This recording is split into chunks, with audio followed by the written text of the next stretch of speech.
Yeah, we find her, the beautiful girl we've been missing. We wanna have her kissing. We find her, now we in love. Say Gosso, the remix. DMB, Tuck Spice, remix.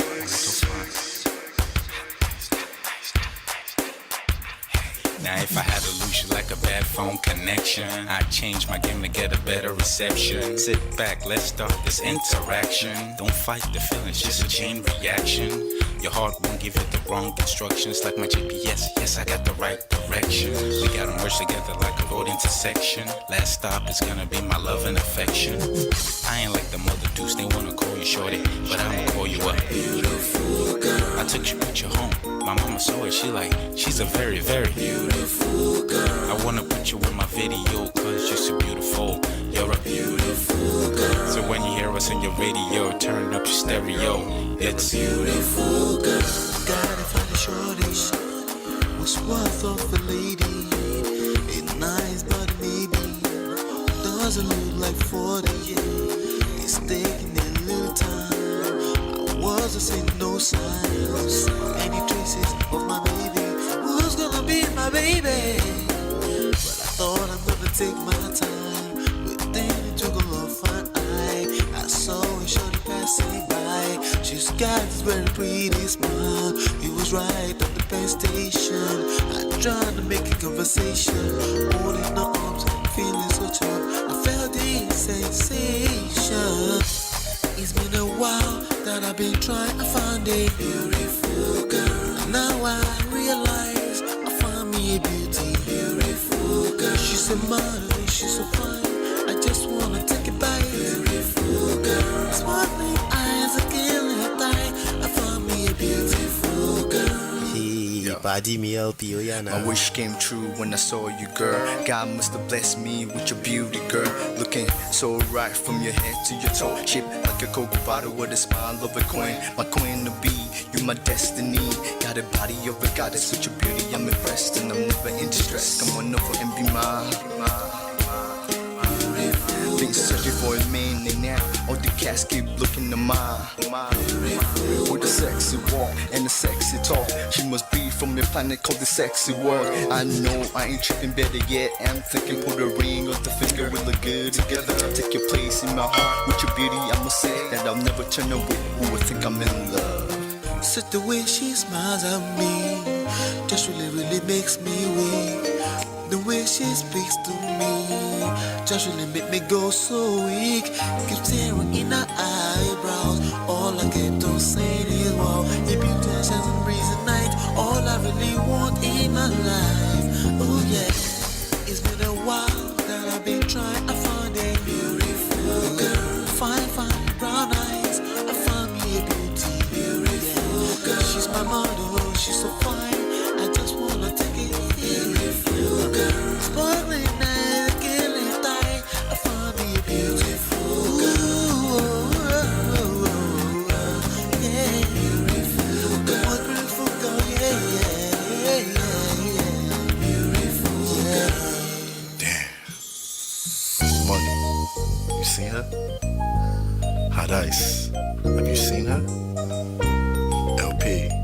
Have you seen her? I'ma go over to Tux Bites. I know you've probably seen her. He has a lot of beautiful girls with him. Tux, it's DMB, baby. Look. Beautiful. I look for a while, but I can't seem to find a beautiful girl so I can make her mine. Time after time I've been searching for a while, but every girl I meet never seems worthwhile. What can I do? I pray to God for an answer.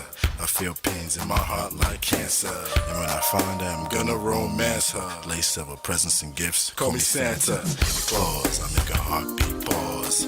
That's my girl, homeboy, not yours. The girl of my dreams, she's more than I ever thought. Show me ass and catch her. I think I'm getting punked. She's what I really want, so I'ma go get her. Since I'm a go getter, you know I'm gon' get her.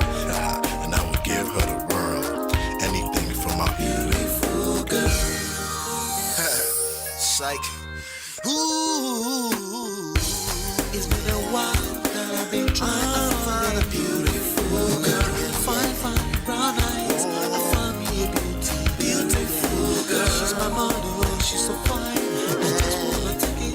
Beautiful girl. Sparkling night, killing time. I found a beautiful girl. Girl, it's your love that I've been missing. I miss all your hugs, your touching and kissing. Make love on the floor, the couch in the kitchen.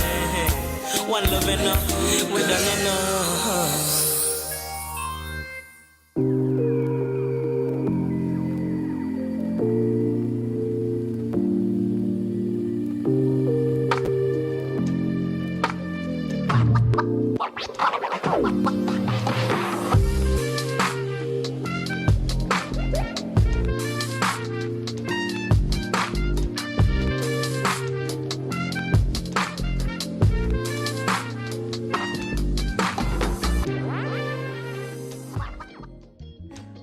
What's going on?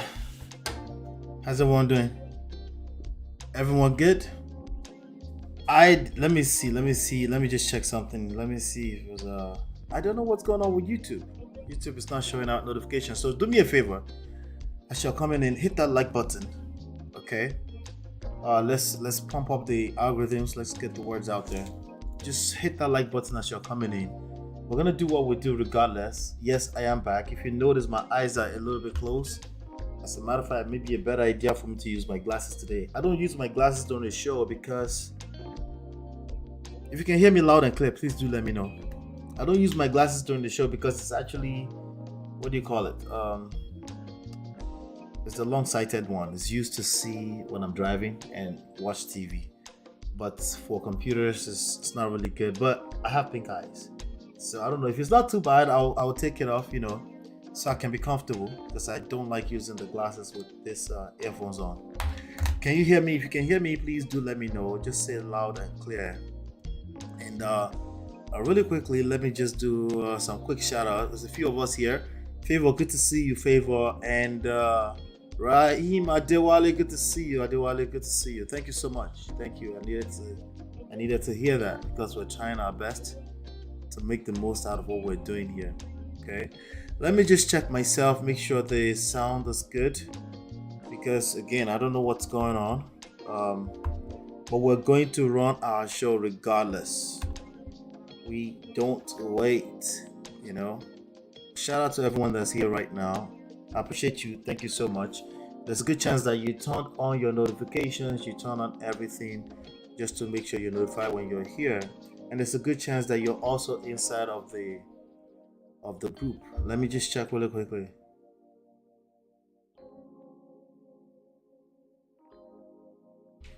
All right, we're looking good.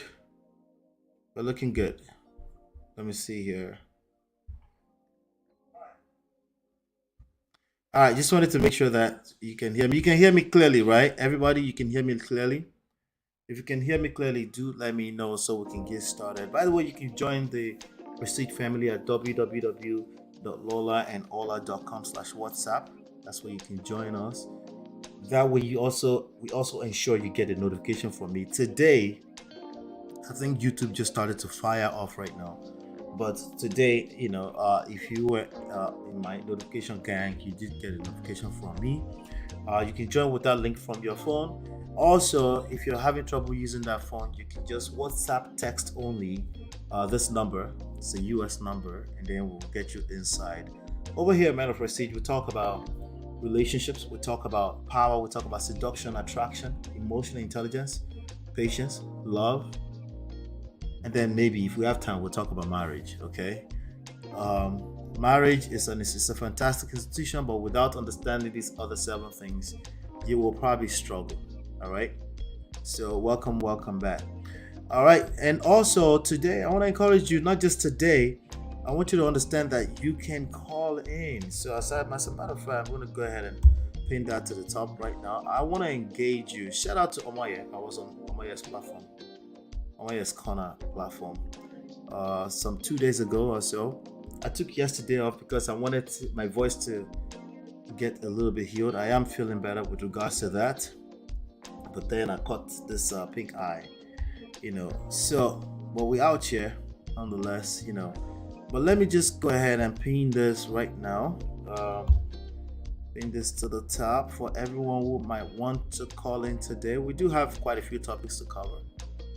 But it's always a pleasure to chat it up with you if you do want to call in and talk about some of the topic together. Shout out to Gorex. I see you, Gorex. Good to see you. Good to see you. I see. Please always let me know if the music is too loud. If the music is just completely distracting to you, sorry, this is probably not the platform for you. Okay.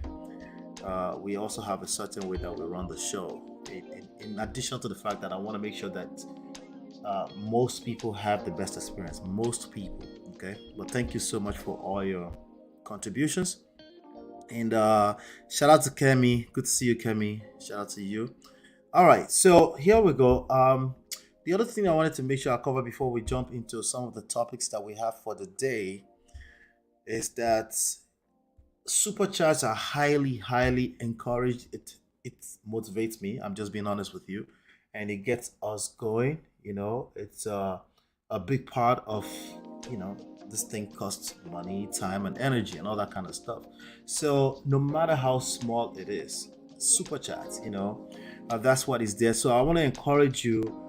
As soon as you super chat, you become the sponsor of the show. Okay. So I just want to say that really quickly. Thank you. Shout out to everyone that I supported in the past. I listed them out the other day, and our last supporter was D-Love. So thank you to you, D-Love. All right. And what else do we have? I do have those books available for free. You can download them absolutely for free from this website. But this one particularly is for relationships and marriage, people that want to understand relationships and marriage from our personal story, my wife and I. Okay. And also, once a month, look out for what we will do a once a month show with my wife. Okay. It also represents our taping and where we just sit down and talk. Some of you are already preview to that. You've been watching it on the other platform, all that. So we will be taping it right here on Man of Prestige once a month. So look out for that as well. Gorex, thank you so much. I am feeling much better, and it could be better. So we're gonna work on that. But the show must go on, right? The show must go on. So today we have the topic we're covering today. Let's see. We're covering a couple of things. I made him. All right. And today there's some updates from the MARY IYABO OJO, MARY NJOKU, Mary and Jason Njoku, the founders, the owners of Iroko TV.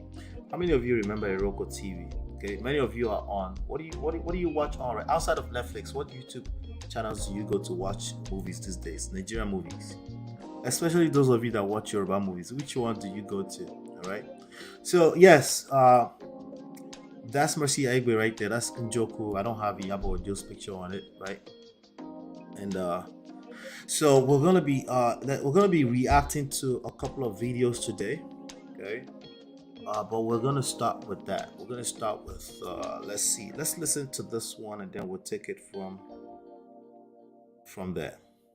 All right. Welcome. Hit that like button as you're coming in. Okay, hit that like button as you're coming in. Thank you so much.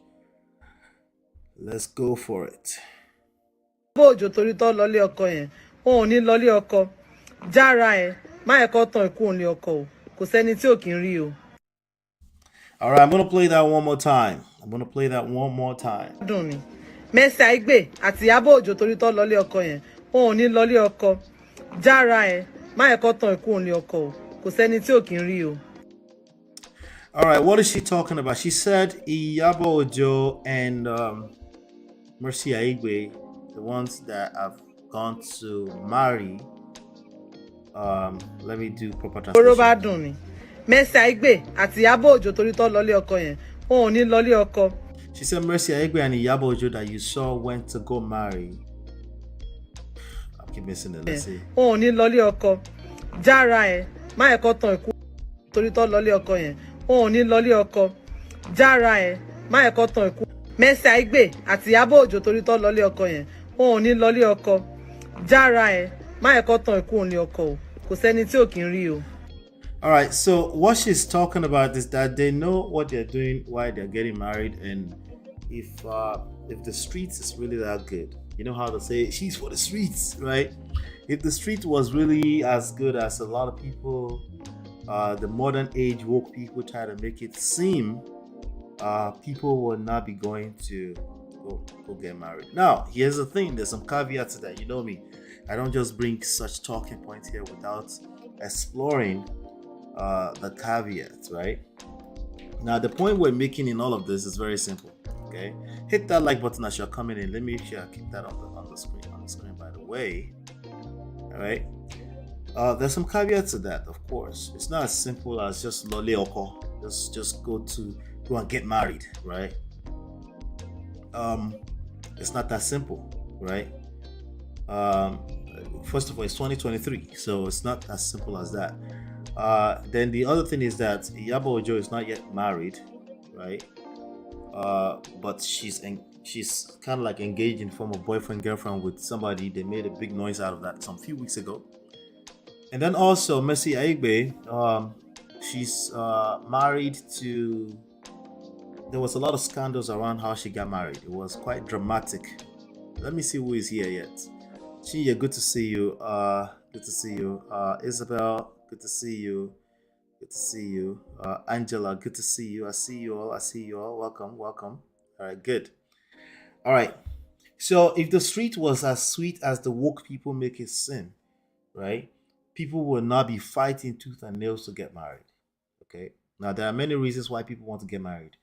And I want to highlight some of them today. You know, I definitely want to highlight what Jason and MARY NJOKU have been saying. It's very, very important that I highlight these things from a balanced standpoint, right? Now, it's not, oh yeah, the internet is fixed. It was basically some outage that was affecting my upload speed 2 days ago. So sorry about that. We were about to do this show two days ago, but I needed the rest, to be honest with you. I needed the rest. Let's see here. Let me go back here. So why are people fighting? Why would people fight tooth and nails? Now, this Mercy AIGBE, according to the scandal, she actually pushed another woman out of her own house. That's the popular rhetoric out there, right? That boko, like she snatched the woman's husband, right? Now we're not here to judge Mercy AIGBE for whatever reason that man, whatever his name is, I don't recall his name, he chose to go marry Mercy AIGBE for whatever reason, right? People have their own speculation. I'm not concerned about that, but it's very important to note that what will people say? Optics, right? Why are people saying the society think you should be married? I want you to understand. I want us to unpack the value of that, right? What will people say has value?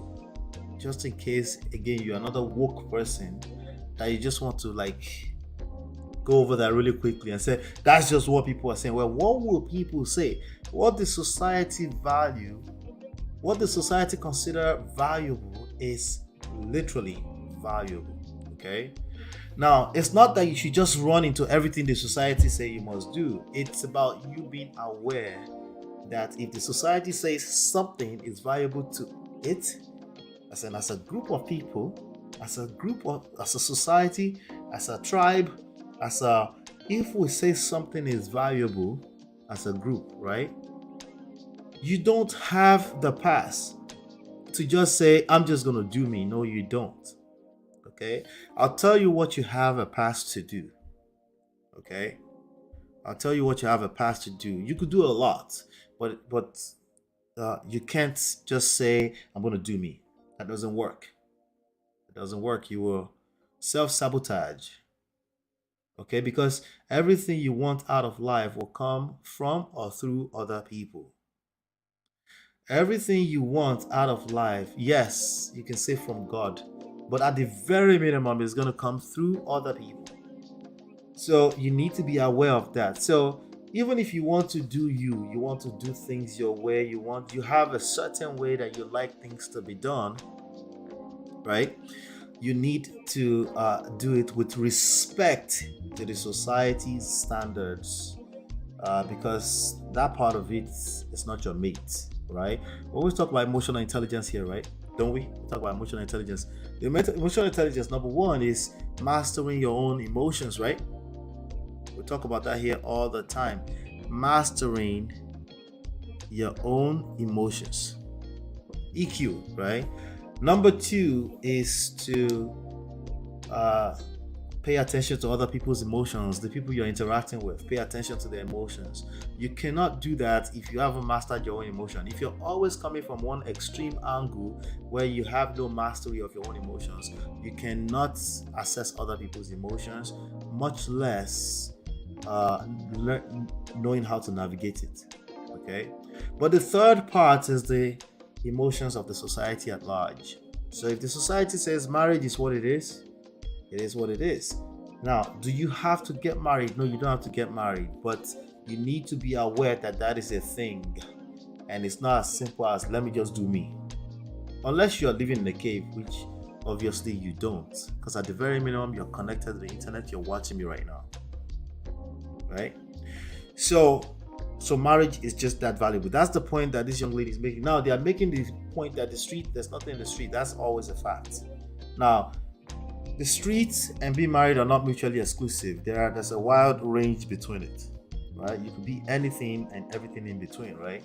So it's disingenuous to act like it's either you're in marriage or for the street. That's not true either. Some people, like I've always said here, they don't actually need to be getting married because they're not equipped for that. Okay? And some people will not get married just out of circumstances. It is what it is, right?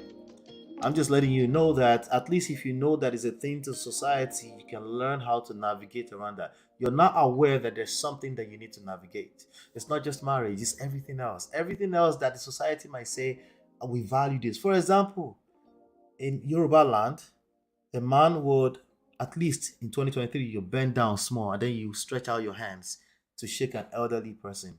If you say, no, I'm just going to do my own thing, I don't believe in all that kind of senses, you go collect. let me get my stuff in order here, right? Let me get things in order. Right? So if you say, no, I'm just gonna do my thing, I don't believe in kneeling down as a woman before I can say hello to elders. That's old school. That's you go collect, okay? And it's not like they're not gonna slap you. They're not going to do anything to you particularly, but you might miss out on a lot of stuff, okay? Because again, it's about valuing people's culture. It's not even just your culture. Let's say, for example, you end up in Thailand or Brazil. Shout out to the passport lame ass bros. Yes, I said it, okay? You go over there, you just learn the language on, Loretta? What's the name of the website where they learn languages? But you don't understand the intricacies of the culture. Yes, you will collect too. Because now, a little effort goes a long way. You just at least want to be interested in learning that culture and be respectful of it, right? So the same thing goes for you if you cross certain lines and go marry somebody from a different culture, a different religion, you have to at least show some effort in, like, you're interested in what they have going on over there, right? And if you can do that, you have the battle is won. At least be aware that there's a thing and it can create friction, okay?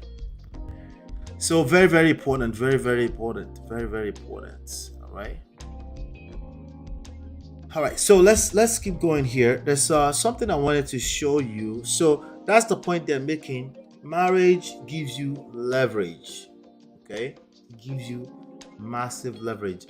It's not just the woman who gets leverage. That's not the point. As a man, gentlemen, marriage gives you leverage that you're just not able to compete with. I don't know. Listen, I tell you, if you're aware, at least half the battle is won, right?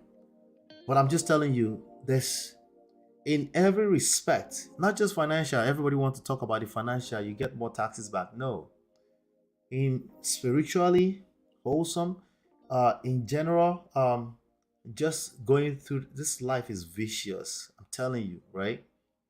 And if you're going to go out there and you're going to start making a killing, bringing home the bag, and all this kind of stuff, you need another person that has your back to keep the home front in shape, right? You need that, and that's leverage.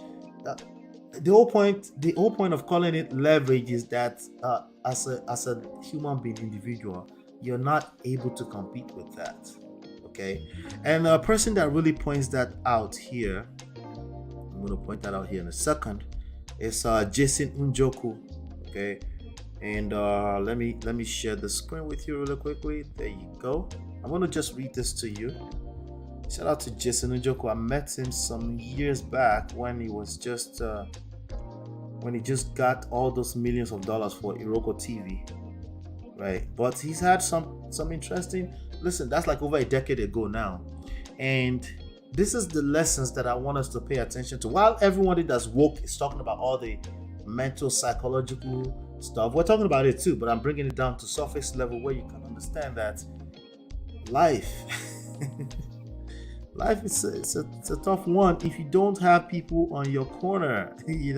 Shout out to you, brother Patrick. Congratulations to you, sir. I saw that news. We're going to talk about that in a second here, actually. Congratulations to you, sir, and your son. Let me share this with you really quickly. Let me share something cool with you. All right, so this is Jason Njoku right here.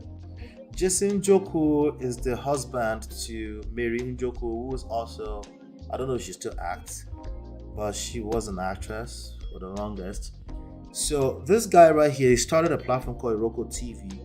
This was the original Netflix before Netflix started taking on Nigerian Hollywood movies. This was the guy that was trying to put all the stuff online when everybody was still carrying DVD around. And I think he got some angel investor money, right?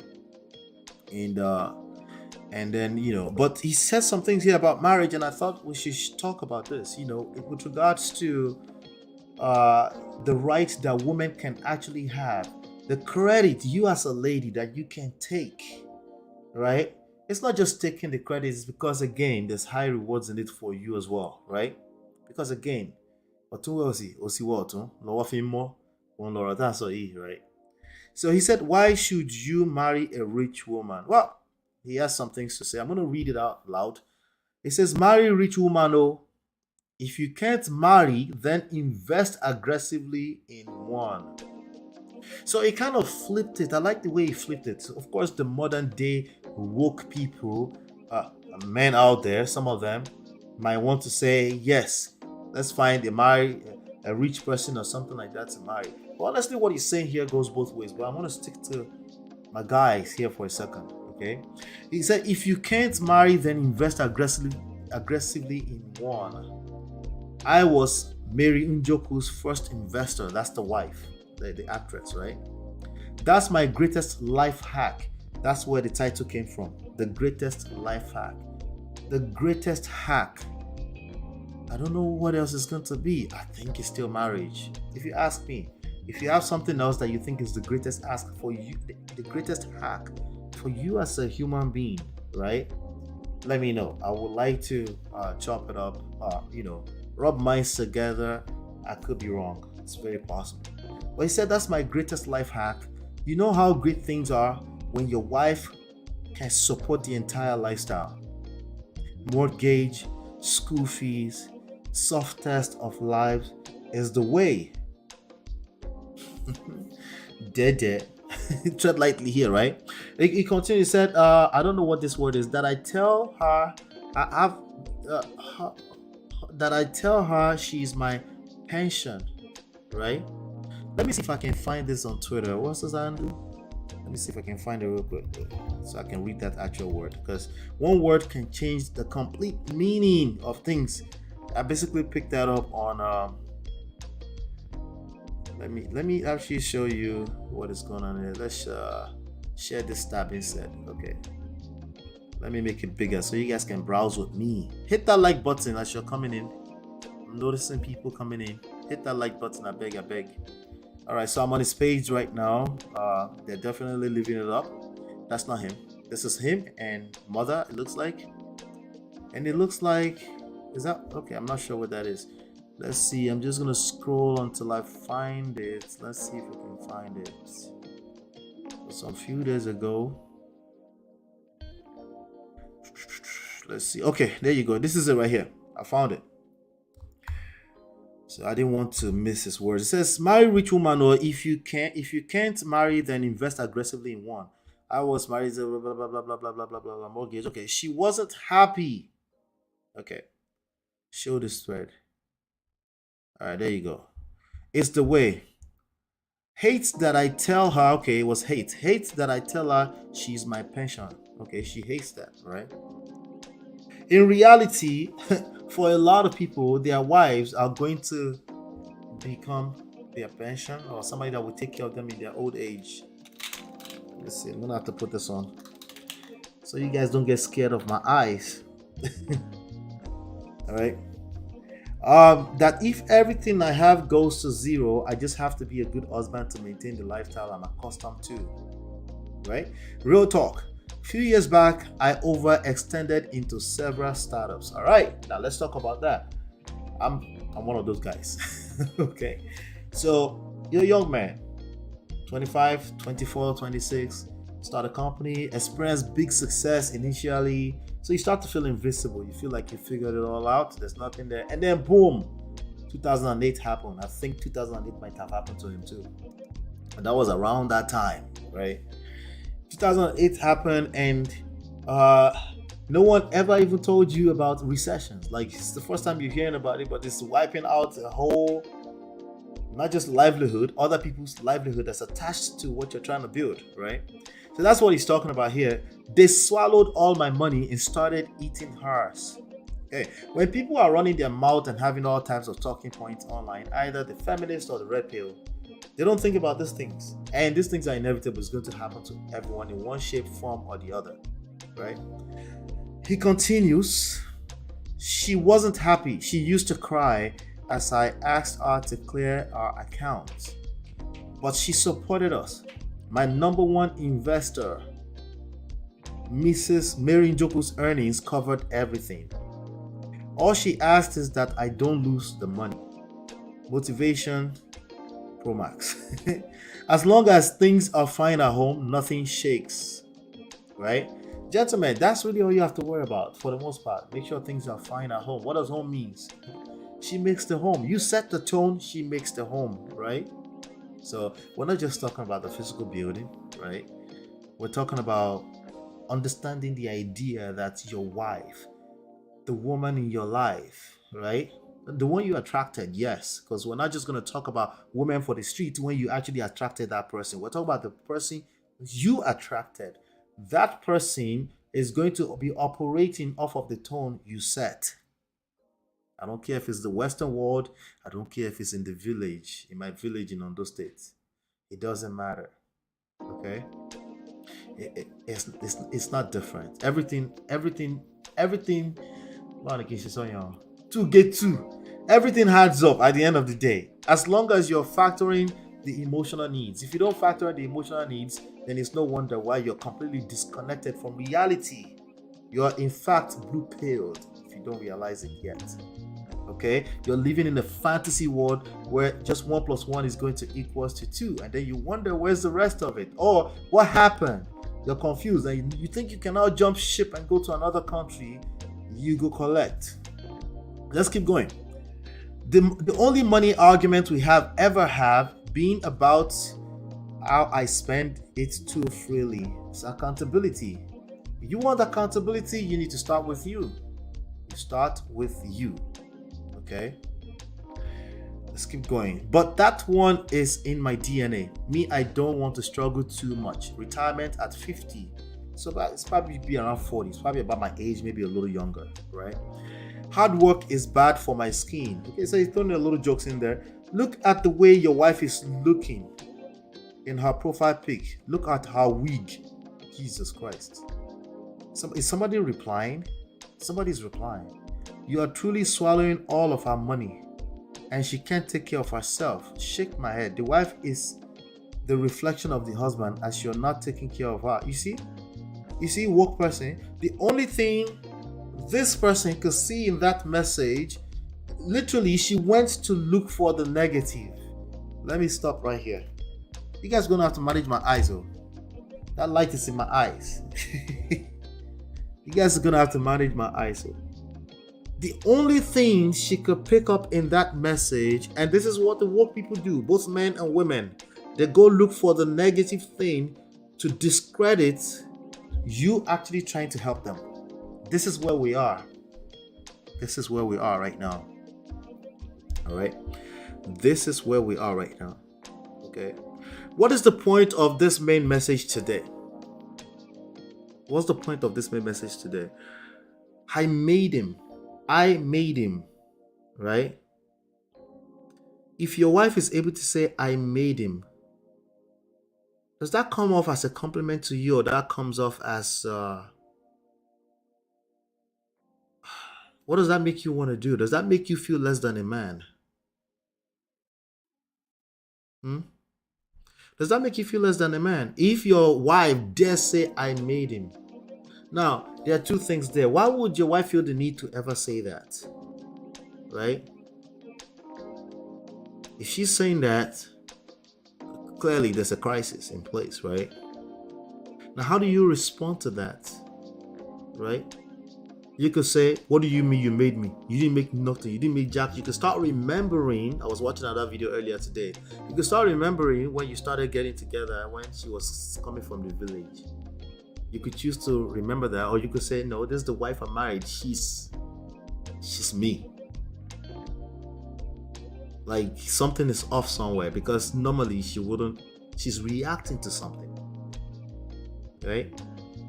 Or you could choose to go the other route. She's not reacting to nothing. She just wants to be evil. Right? If you go that other route, guess who go collect too? You know. It's you. It's you. Because at the end of the day, this is a social construct. That's why I said marriage is leverage. It's not, if you have the opportunity of it, that's what I'm talking about, right? You don't have to force yourself into leverage that you don't have.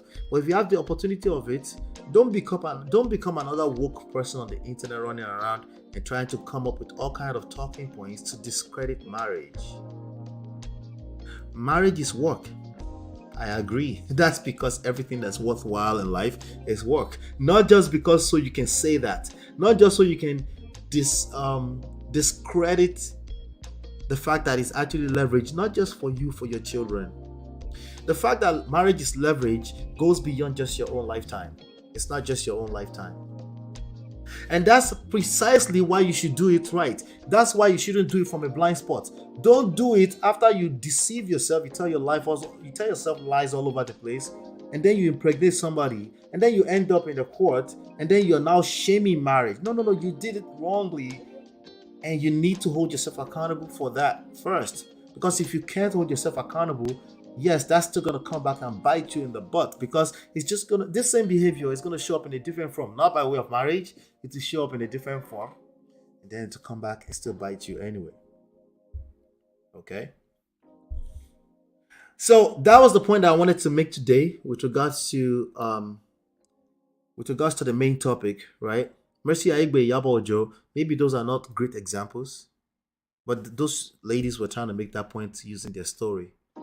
Right? Society judge men and women, both men and women, if you're not married.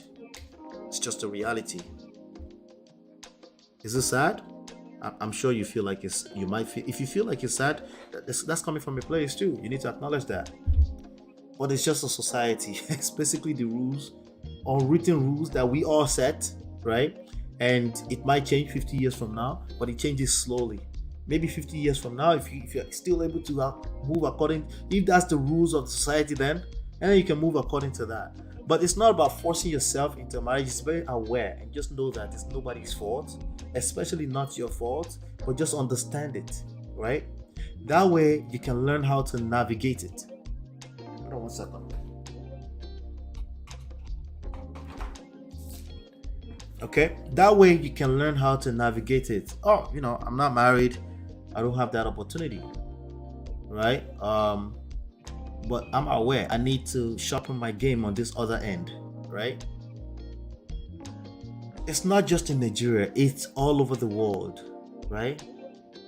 There was heavy questioning that went into the fact that Donald Trump was married twice already before he could make it into that office. It's just how things work. Okay? And if you say it's terrible, you're right. Well, you're right. But I would argue that it doesn't matter how you feel about that. It's just the reality, and it's in your best interest to learn how to navigate that. If you have it, nurture it. If you have your wife, nurture, build her, invest in her, listen to her. Not listening to follow, listening to understand first, listening to understand her, right? Because whatever you're trying to do, whatever you're trying to accomplish is in understanding, not in just following blindly or pushing all the way against her. Either you're pushing against her or you're following blindly. None of those two are good. You need to be listening to understand, active listening, and understand that you might not need to respond. You might need to respond, but at least when you do respond, you're responding from a place of understanding. Okay, that's the main lesson today, and we've got a few other things to cover. Let's have some fun, shall we? Let's have some fun. Let me see who is here. We have Angela here. Yeah, we already have Angela. Good to see you again, Angela.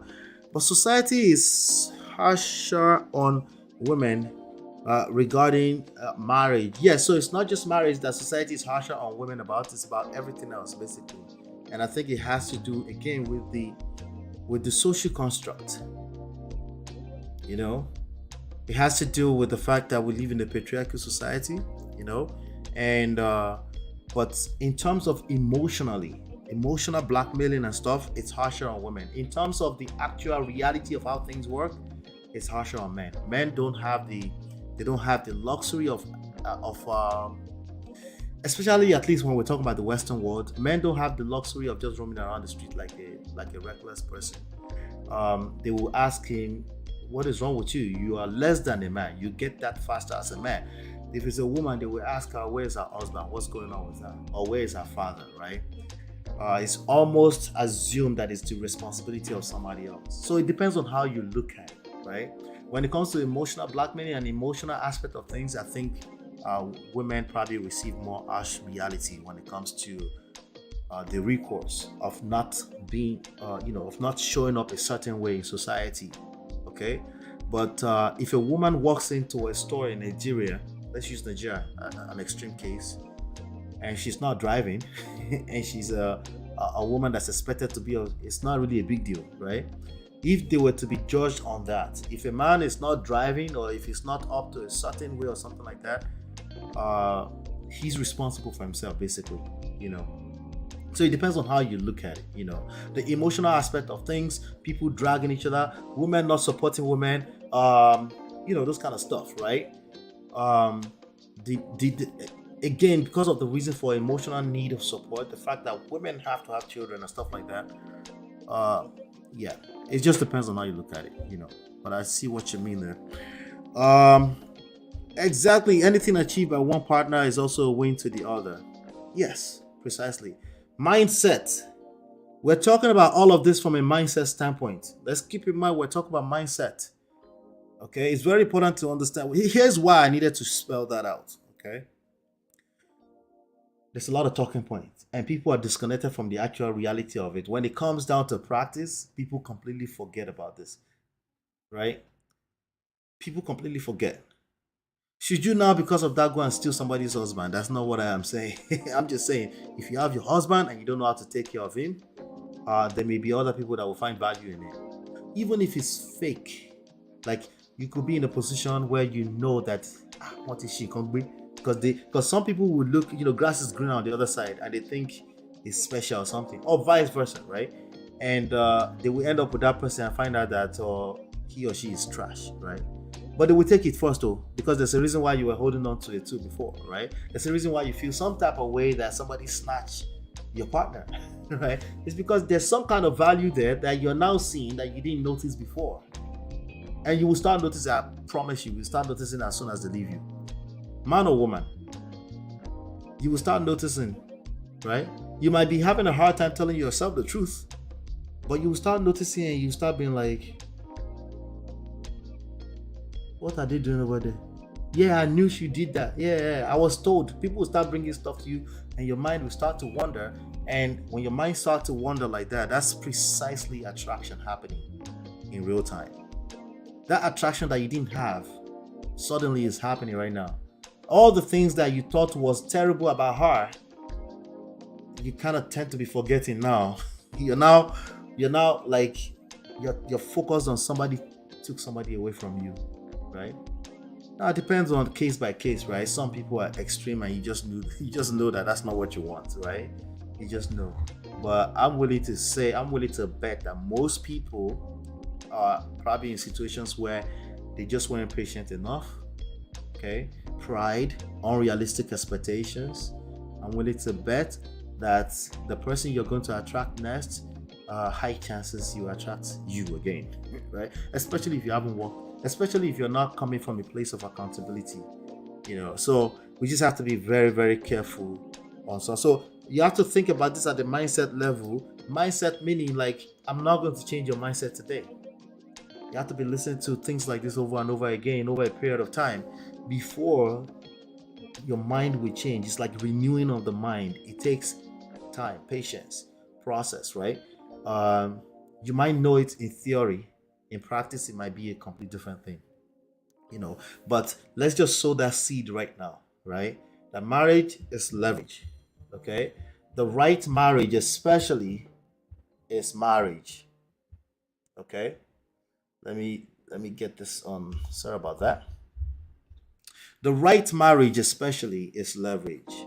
What is the right marriage? Do right marriage fall out of the skies? People just land into a boom. No. Right marriage, if you see anything that you value as the right marriage, it's because they work on it.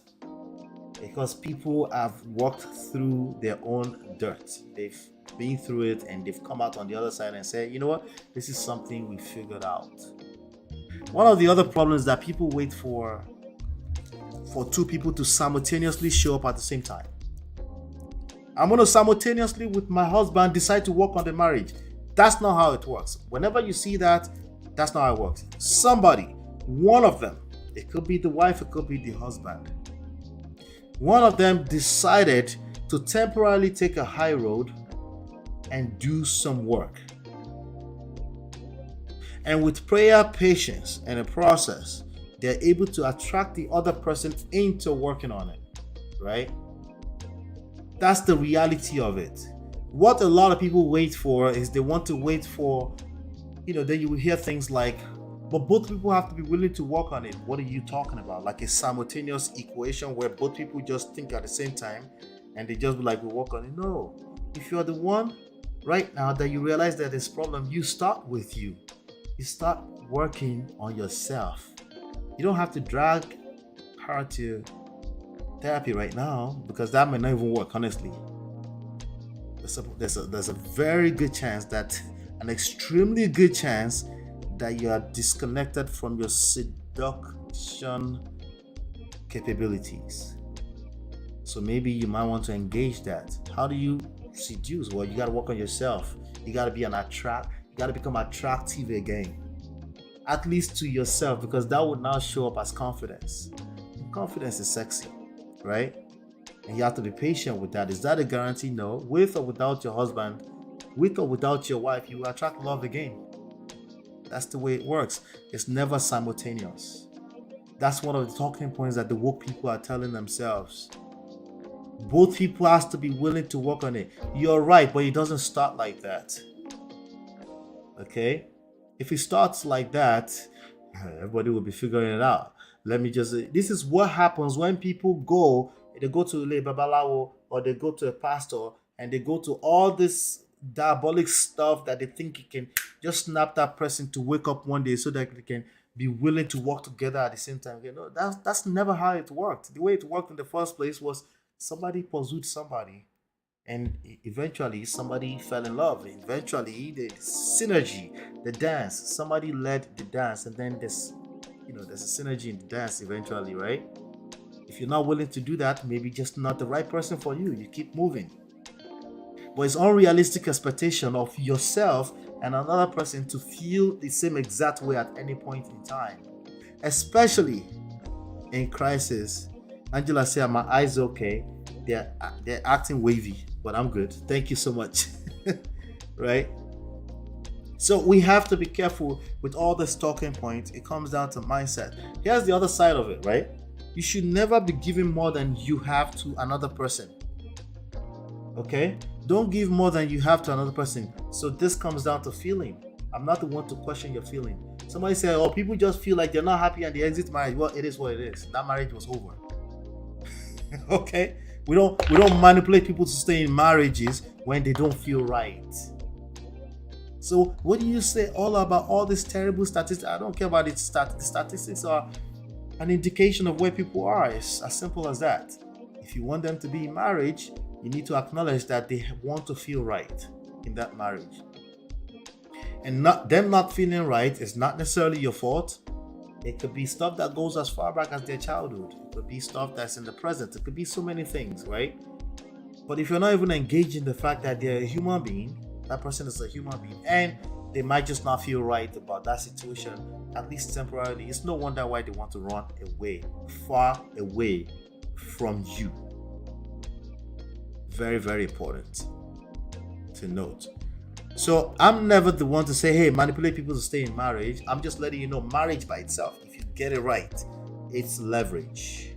So when I say it's leverage just don't fall out of the skies. If you notice that it's leverage, you invest more into it. You invest into it, right? That's how you do it. The people that get it right, that's how they do it. It's not always perfect, but they've gotten into a place in their mindset where they realize, like, hey, it's not even just marriage, relationships in general. How much more marriage, which is somebody committed to a lifetime with you? Why won't you go into that to purely go and give? Not give and take. I didn't say give and take. To just, if you know something is leverage, right? Why would you ever engage the give and take rhetoric? It doesn't make sense, right? You'll be focused on giving because you know that the receiving is inevitable. And the more you give, the more you receive. That's how you look. That's why I say it's a mindset thing. And if you have like, what if you keep giving, and the other person is not giving back? That's because you're giving stuff that you don't have. Start with giving to yourself. If you're feeling that way already, that means the idea that relationship is leverage is already tampered with. If you don't feel that, because you're telling me now that marriage is not leverage, and it could be coming from a place of a valid feeling, but that's what you're saying precisely. You're saying that this marriage is not leverage, so my brain is feeling funny for giving to it. Okay, but again, you feel like the marriage is not leverage. Maybe it's the underlying relationship, right? Maybe it's the level of self-love and self-respect that you have for yourself, because you have to show up a certain way. You have to show up a certain way on a consistent basis. Does that sound like a lot of work? Well, I understand, because you haven't really engaged at that level before. But there's nothing that's a lot of work that you do a lot of work. If you do it after 3, 4, 5, 7 days, you start to notice that some things are becoming easier. You start to detect some shortcuts some shortcuts in the system to still get the same results, right? Then it becomes second nature, and then people will start looking from the outside and say couple goals. But it takes time. Okay? It takes a certain type of mindset from the beginning. All right. If you have questions or anything like that, feel free to call in. You can call in. You can also leave a comment over there. But let's go into some other thing here so that we can engage together and have some additional fun here. I'll be right back.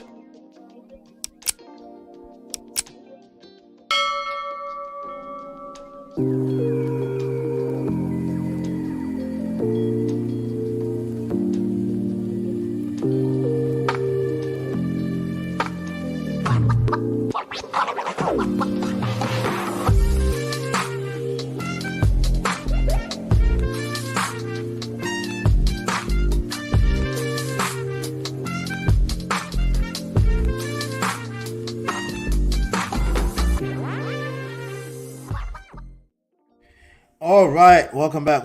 Let's talk about this. We're going to talk about a guy over here in the United States. It's a DJ, a radio DJ. His name is DJ Envy. Some of you might know him already. This is DJ Envy right here. Let me show you that guy right there. That's DJ Envy right there. It's on radio here in New York City, and he has some interesting stories with his wife. They've been married for over 20 years or so. About 25 years or so. They've been together since their teenage years, and he almost lost his wife at one point. They wrote a book not too long ago, right? Let me see. So before we get into that, let me see. I think Angela say you work on it consistently. Yes, like everything that you value, like everything in life that you consider treasure, you have to protect it, right? So you can think of it as protecting it, right? So yes, that's true. But again, some of this, a big chunk of that is going to become second nature after a while. You know, that's why my natural instinct is to push against people when they say marriage is work. That's my natural instinct. But I know for a fact that it's work, but it doesn't really feel as though it's work anymore to me, at least to me. Okay, but it was work, and if somebody was falling out of the skies and they've gone through some damages in their marriage, they have to do the work. All right. So, but I say that to let people also to encourage people, say if you go through the initial stages of the work, it's gonna get to a point that it gets easier. You know, nobody talks about that. Everybody just want to say it's work. And then they want, and I'm like, I asked them, I said, if it's just work, why should me that I'm not married come and be married when it's work? Who wants to work? Right? And then we wonder why some young people are not interested, or why they're not interested, because everybody else is painting as work. Your mindset can actually help you keep calling it work. When you come into certain situation with a certain mindset, it doesn't feel like work, right? Now I can't force you into a different mindset if you have that mindset due to some experience or anything like that. All I can do is tell you there are other experiences, and there are some things you can do to make life easier for yourself. One of them is to marry right, and after you marry, it's to marry right. After you've married right, you have to make sure you keep it right, because there are tons of people, majority of people that marry right, may end up feeling like it wasn't right all along. It's because they never kept work.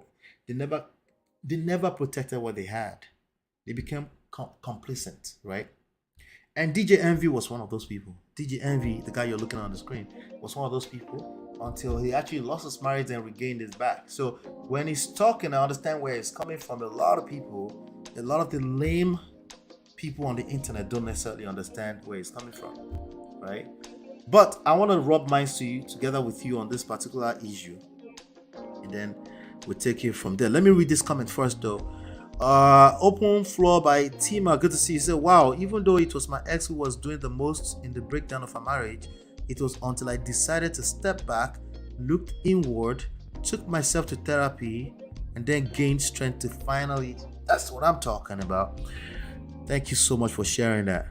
Tima, the therapy must have given you the clarity of mind and self that you needed to realize that it was time to whatever it was, but you don't assess nothing unless you engage your own personal work, okay? Because you're probably clouded up too, because obviously the experience you're having is probably clouded up as well, right?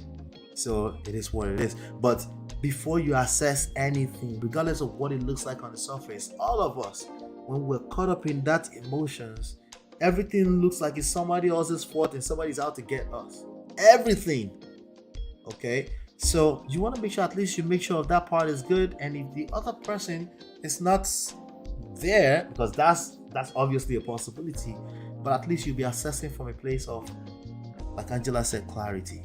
You know, it's called building a sound foundation for the marriage to stand on. He was fortunate to able to regain his marriage. Yes, he was definitely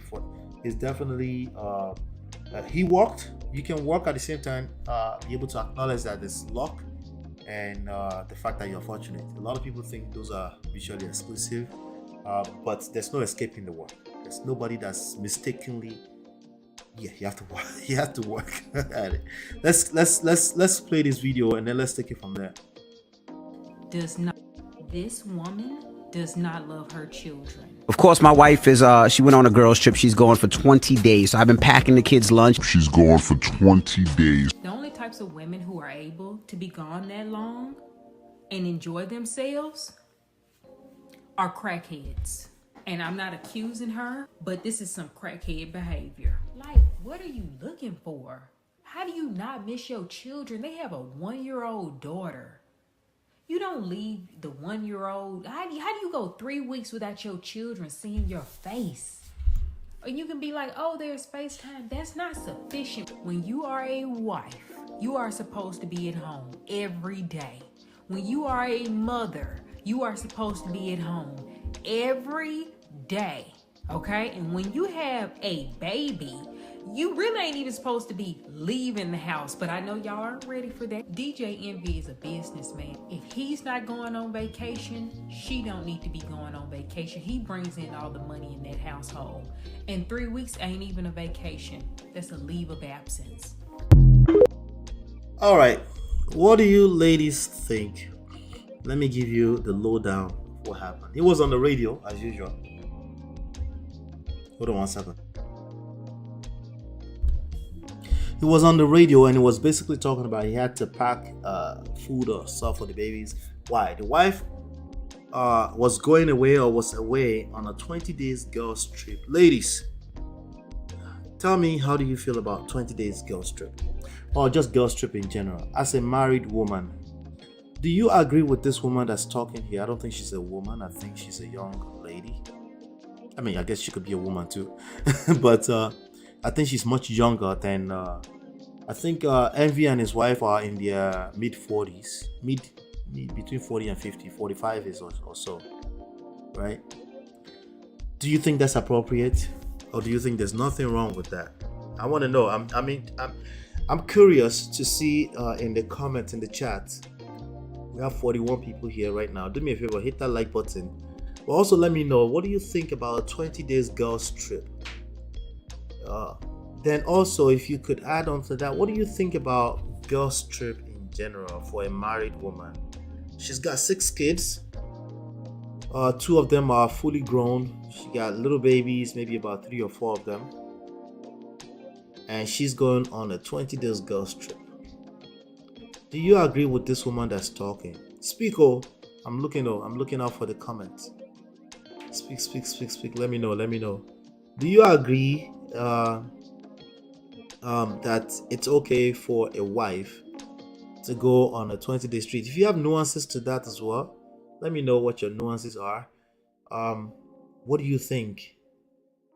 20-day trip, according to her. Let me see here. Let's see. Going for 20 days. So I've been packing the kids' lunch. She's going for 20 days. The only types of women who are able to be gone that long and enjoy themselves are crackheads. And I'm not accused. She said they're crackhead. If you go on such trip, that you have to be a crackhead to be able to enjoy time away for that long. Let's keep going. Using her, but this is some crackhead behavior. Like, what are you looking for? Ladies, you're quiet, oh. What are you looking for on girls trip? That's the questions that this woman is asking. What are you looking for on a girls trip? I'm not sure if she's saying the 20 days girl trip or girls trip period. right? I'm not sure if that's what she's saying. Is she saying the girls trip altogether, or is she saying 20 days girls trip? It's 2 days, 3 days, 4, 5 days girls trip. Okay. Let's How do you see. not miss your children? They have a 1-year-old daughter. How do you not miss your children, ladies? Especially those of you that have some experience here. Are there moments where you absolutely like, yeah, to hell with those kids? It's 20, I'll be back. Like, do you ever feel like that as a mother? Like, I'll be back. Like, what do you mean, miss my children? I'll be back and I'll be here with them for a long time, right? Or you're just agreeing with her, right? You don't leave the 1-year-old. How do you go 3 weeks without your children seeing your face? Is that a strange thing in 2023 to leave your children for 3 weeks? Or was that even ever strange? Some of you are here, I respect you a lot, you're seasoned and you've been through this before. Or you've ever regret. I know that mommies will definitely miss their babies after a few days. Even if they wanted to get away. I know that that's a natural thing for most mothers. But I'm not sure they necessarily know that they will miss them before they actually take those trips. And you can be like, oh, there's space time. That's not sufficient. When you are a wife, you are supposed to be at home every day. When you are a mother. So if you're a mother, you're supposed to be home every day. A wife, a mother, supposed to be home every day. So I don't want to be disingenuous with my question, but what if she works? I guess she's talking about if she doesn't work. But so if you don't work, you're supposed to just be home every day, right? Now, I have my own picture of reality because I've been married for 15 years. So the being at home every day thing, there are many other reasons why she won't be at home outside of girls trip. but let's just pretend like girls trip is the only reason why a woman may not be at home. This is what the internet does to us, but let's see. You are supposed to be at home every day, okay? And when you have a baby, you really ain't even supposed to be leaving the house, but I know y'all aren't ready for that. DJ Envy is a businessman. If he's not going on vacation, she don't need to be going on vacation. He brings in all the... So if your husband is not going on vacation, you don't need to be going on no vacation. She has her hands in your face right now. Money in the household. And 3 weeks ain't even a vacation. That's a leave of absence. A leave of absence. Let me see what you guys are talking about. Oh Lord. Let me see. Interesting. Let me look at the chat. All right. It's called no, we missed that. We already talked about that. Okay, but Patrick, good to see you. Patrick, feel free to call in, by the way. Or anybody who wants to call in. That may be a me time for her. Right. But 20 days, Sha. But let's just act like it's just girls trip. Angela says, girls trip when you have a very little baby is not good, to be honest. However, there's nothing wrong with the girls trip if it's older kids and the husband is also in agreement. And no, I don't agree with her. What part of what she's saying don't you agree with? Right? And also a little baby, 1 year old, is 1 year old still considered a little baby if you have older kids and other older kids, about 6 kids in total, and the husband, who is clearly proud of helping the wife. It sounds like he's proud to me. It sounds like he doesn't have any. You see, these are the issues on the internet. People that don't have problem with their own marriage, the internet's monitoring spirits will be having problem for them. These are serious issues. But anyway, maybe they have a reason. Let's keep talking. Does not love her children. Of course, my wife is, she went on a girls trip. She's going for 20 days. So I've been packing the kids' lunch. She's going. That doesn't sound like a husband that hasn't agreed to that. Why would we be using tramadol for another person's headache? Oh, let me guess. Because you're trying to build the community, Ronnie. It's a lie. Okay, your leg. This is called leg walking at this point. Government, you don't have any government. They learn walk. Leg walk. Toby and Tri said 4 years ago I took a 3-week holiday to Nigeria. Well, that's not girls trip. It was the best time of my life. I missed my son, but I knew he would be well taken care of by his dad. Everyone needs a solo holiday. You consider that a solo holiday? I guess depends on what you're doing in Nigeria. Was it Dirty December? Tobia tribe. All right. Chinya said no, not a crackhead, but a woman who needed to breathe for a minute. That's that seasoned grown woman talk right there, right? A woman who needed to breathe for a minute. See, it takes a grown man to also understand that. Now, the 20 days is quite a bit for me, okay? That's a lot, okay? And the 20 days doesn't sound realistic. Sounds like there are other reasons why she might be traveling, because I've listened to her talk. She doesn't sound like an unreasonable person, right? I'm talking about DJ Envy's wife. She sounds like a very reasonable person. 20 days is a lot. What do we? It sounds like there are other reasons. Maybe business attached reasons. Maybe she's running a conference, other things like that. And they might call it girls trip, right? It's still a lot, okay? But it sounds like there are many other reasons behind that. But of course, the internet wants will run with whatever sounds like they can. If they can drag it, they will drag it. Let's keep going. Due to the marriage breakdown, brief for a minute. No, the marriage breakdown has been over, at least from what we know from a public standpoint. The marriage breakdown has been over for a long time. They sound like they're doing well to me. But of course, there's a bunch of men on the internet who would rather tell you how to be like a man, even though they're struggling to be a man. Yes, I said it. That's a big problem. That's a big, big problem. If you're running away from your own country to another country to go and find women that fits your needs, you're struggling to be a man, particularly in your own context and what you've ever known. And that's a grass is greener on the other side syndrome, right? If I were to generalize, that's something I would attribute to women, and that's a problem when men are doing that. But hey, we'll get to it when we get to it. The only thing I can give to that conversation is just throwing shots like that, to be honest. Okay, but let's keep going. Papa said, what about women in the US military or traveling nurse? Well, that would be for work. So if somebody just wake up, a wife just wake up one day and say, I need girls trip 20. Girls trip means vacation for fun. That's what it means. It means for fun. Okay, and this is you saying you need to have fun outside of your husband. Okay.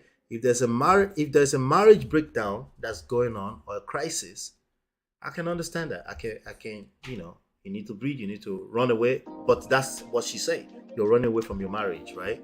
But a healthy marriage, and a wife just wake up randomly and said, I want girls trip, and it's not her sisters.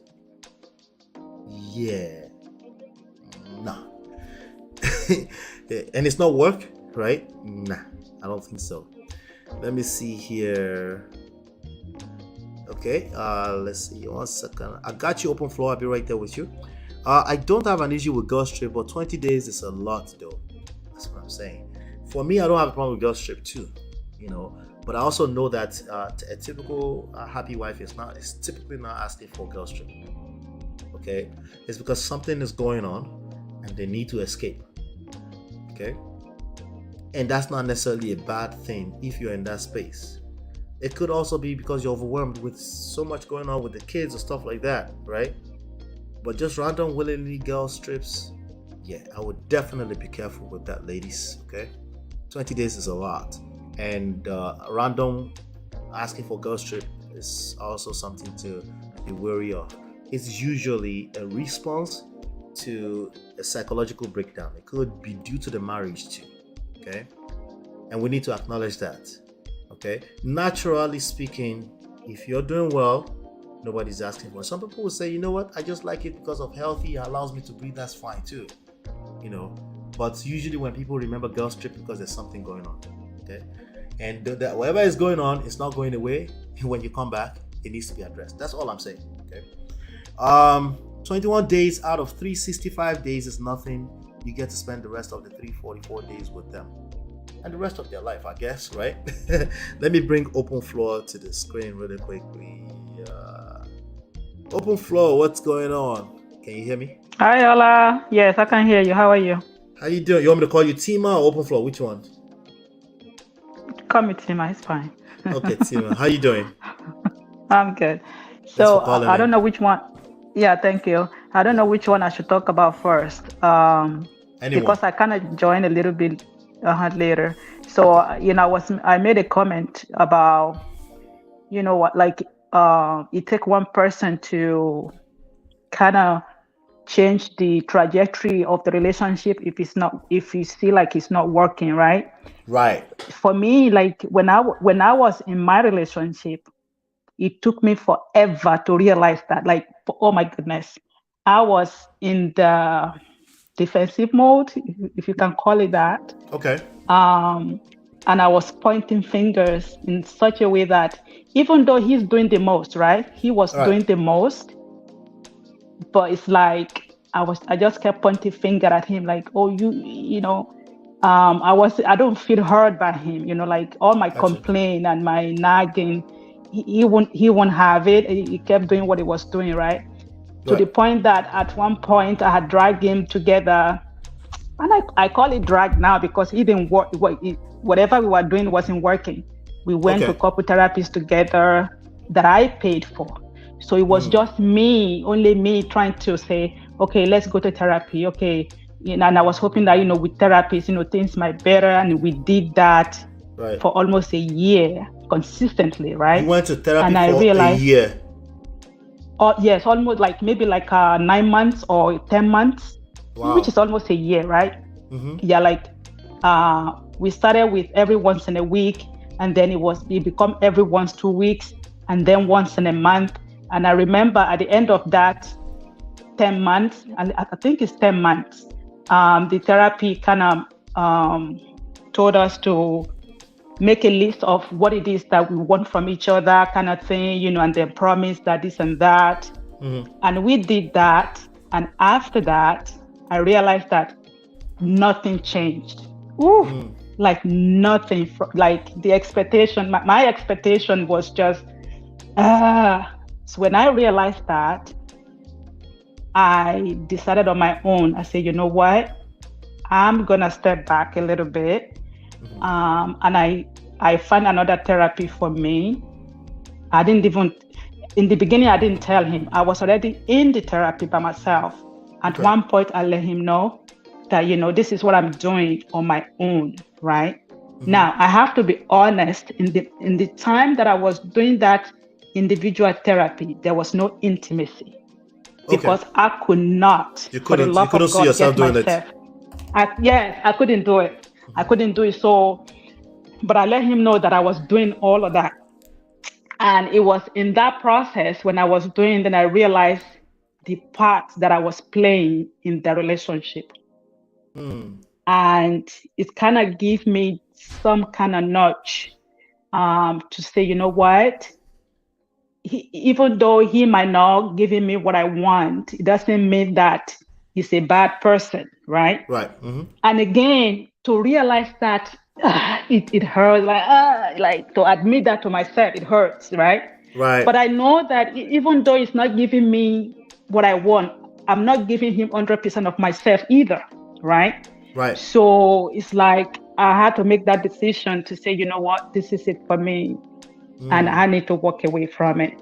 And we did that. I mean, he could not believe it.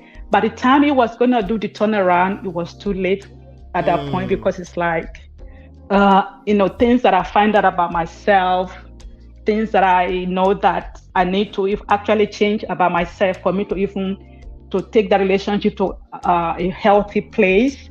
But the trust is already gone. Like maybe 2 years before then. We were trying to catch up. We couldn't catch up on it. Fast forward now, I mean, divorce is fine and everybody is doing well in their own space, right? Right.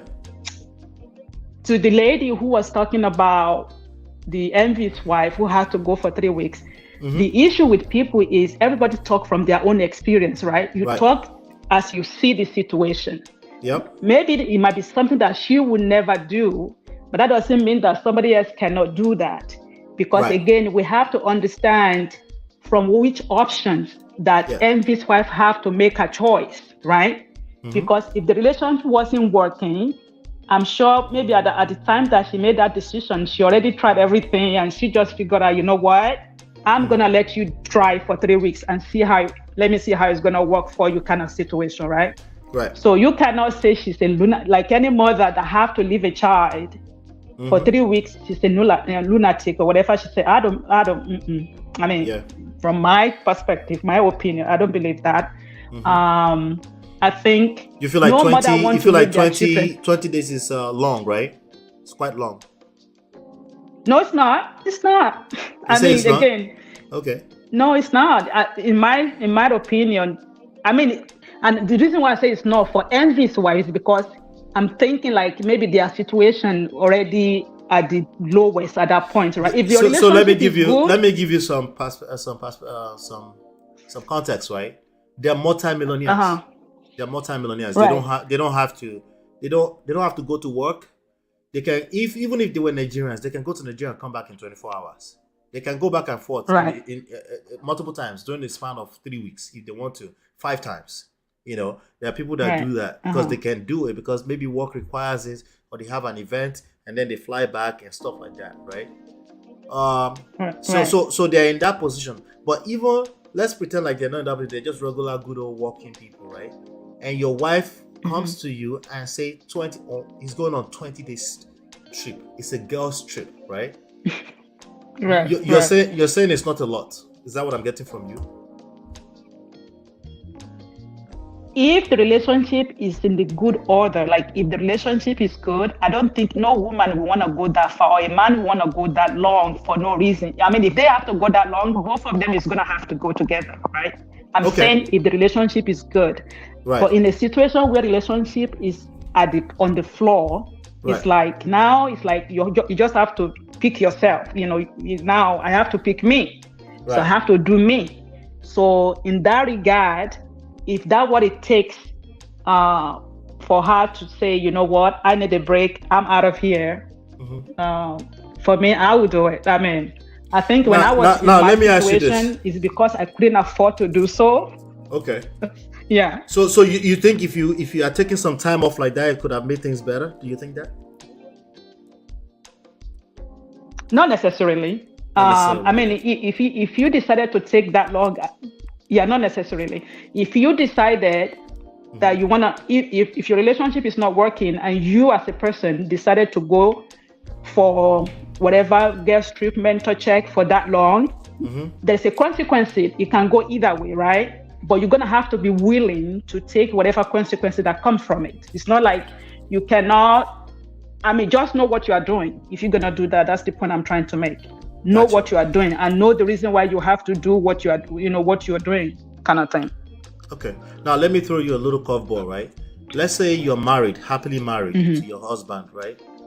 And I'm not talking about going to Nigeria for 3 weeks. I know we're all used to that as Nigerians. Your husband can go to Nigeria for 3 weeks. Like that's understandable because before he goes to Enugu and go back to Kano, before he needs 3 weeks, right? But he just randomly say, you know what? I'm going on a trip with my boys. Vacation in Jamaica. It's going to be 20 days. How would you respond to that? Nothing was going on with your marriage. No, absolutely. You were okay. Absolutely not. No, that would be too long. That would be too long. In a good marriage, that would be too long. You know what I mean? Like, it's just a common sense. I mean, if we're going to go that long, let's all of us go together then, right? That is how I feel. That's how you feel. Wow. I mean, good marriage is good marriage, right? When you are in a good marriage, it's like, I mean, a good union, let me put it that way, is I mean, it's good. It's good. When it's good, it's good, right? You want to be around each other all the time. Yeah. When it's good, it's good. So you want to be around each other all the time. And if someone have to go that long, not that they can't do it if there's understanding between both of you, really. But it's like, I'll go with you because I don't know if I want to be by myself for that long without you by my side, kind of thing. I think that will come from the space of love, not for anything else, but just you enjoy being around that person. Right. You understand what I mean? Yeah. Yeah. All right. Yeah. So now, with regards to the first story that you shared with us, thank you for sharing with us, by the way. So you went to therapy, by yourself. You went eventually. Okay, if you don't have to share if you're not comfortable sharing, right? What was it that you felt like it wasn't delivering? If you could keep it into a few words, that you felt like it's not changing, because you said 10 months it was coming to therapy and it didn't change for 10 months. What was it? Can you give me one or two things? So infidelity is the top issue that we had, right? Okay. And the kind of infidelity I was talking about is just not like, because again, in marriage, everybody have deal breaker, right? Everybody have deal breaker. To be honest with you, when I was going into that marriage, I didn't even know what my deal breaker were. You see what I mean? Like I didn't know what would be my deal breaker in my marriage. And when you go into the marriage without even knowing, that is how much I didn't even know myself, right? Right. I didn't know that infidelity is gonna be a deal breaker for me until it happened to me. You see what I mean? Like most people, by the way. Most people don't necessarily know. Right. So, and then again, because people ask me, what is it? What was it that you couldn't forgive him for? For me, it wasn't even the infidelity is one thing, right? The lie, the dishonest.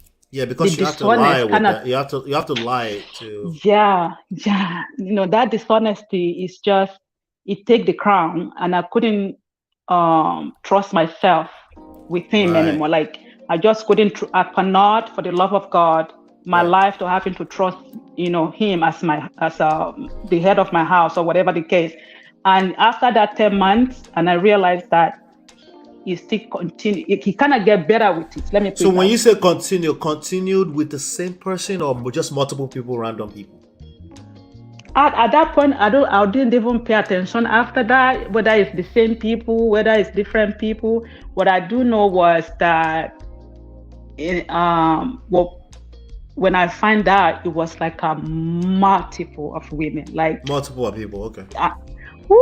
It was like a multiple. When I say multiple, I mean multiple. I'm not even gonna go into the numbers because I remember when I find out and I was counting the number of women that I have like a physical evidence of something happening between them.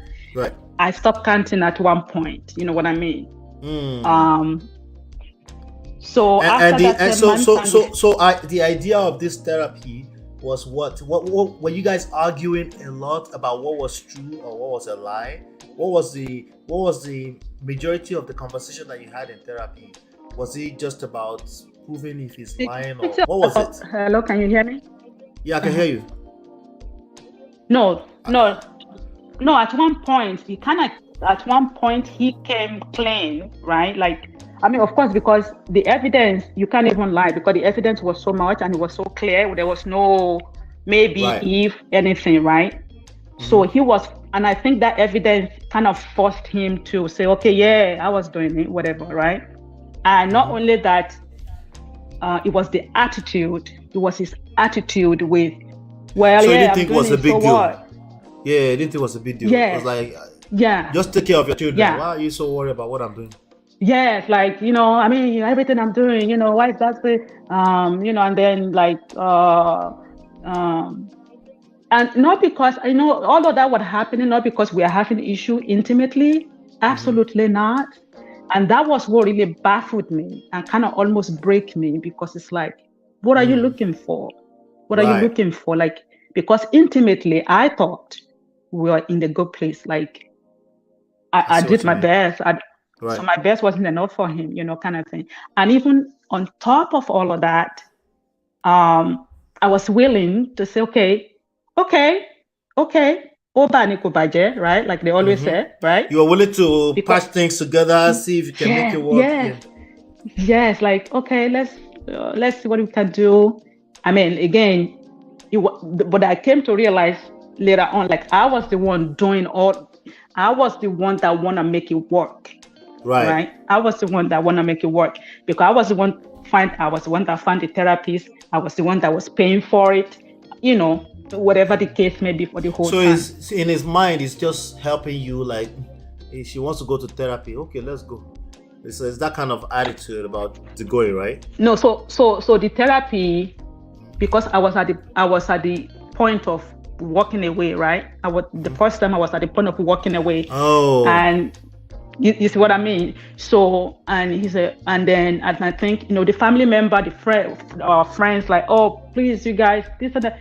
So they cannot talk to him, like, please, boy, right. get yourself together. Put your home together. If she needs therapy, just go. Please. Yeah. And they say, okay, yeah, we go to therapy. I was so happy when he said that, because forever he said no. And when I get that yes, I was like, okay, I mean, we can do something, yeah. Let's do this. Let's do this. I'm gonna play a video, right? And I want us to rub minds together on what you think about it. There are 2 videos I'm gonna play. Just hang in right there with me, okay? Just hold on 1 second. Okay. All right. I'll be right back, yo. I'll be right back. Let's pay some bills.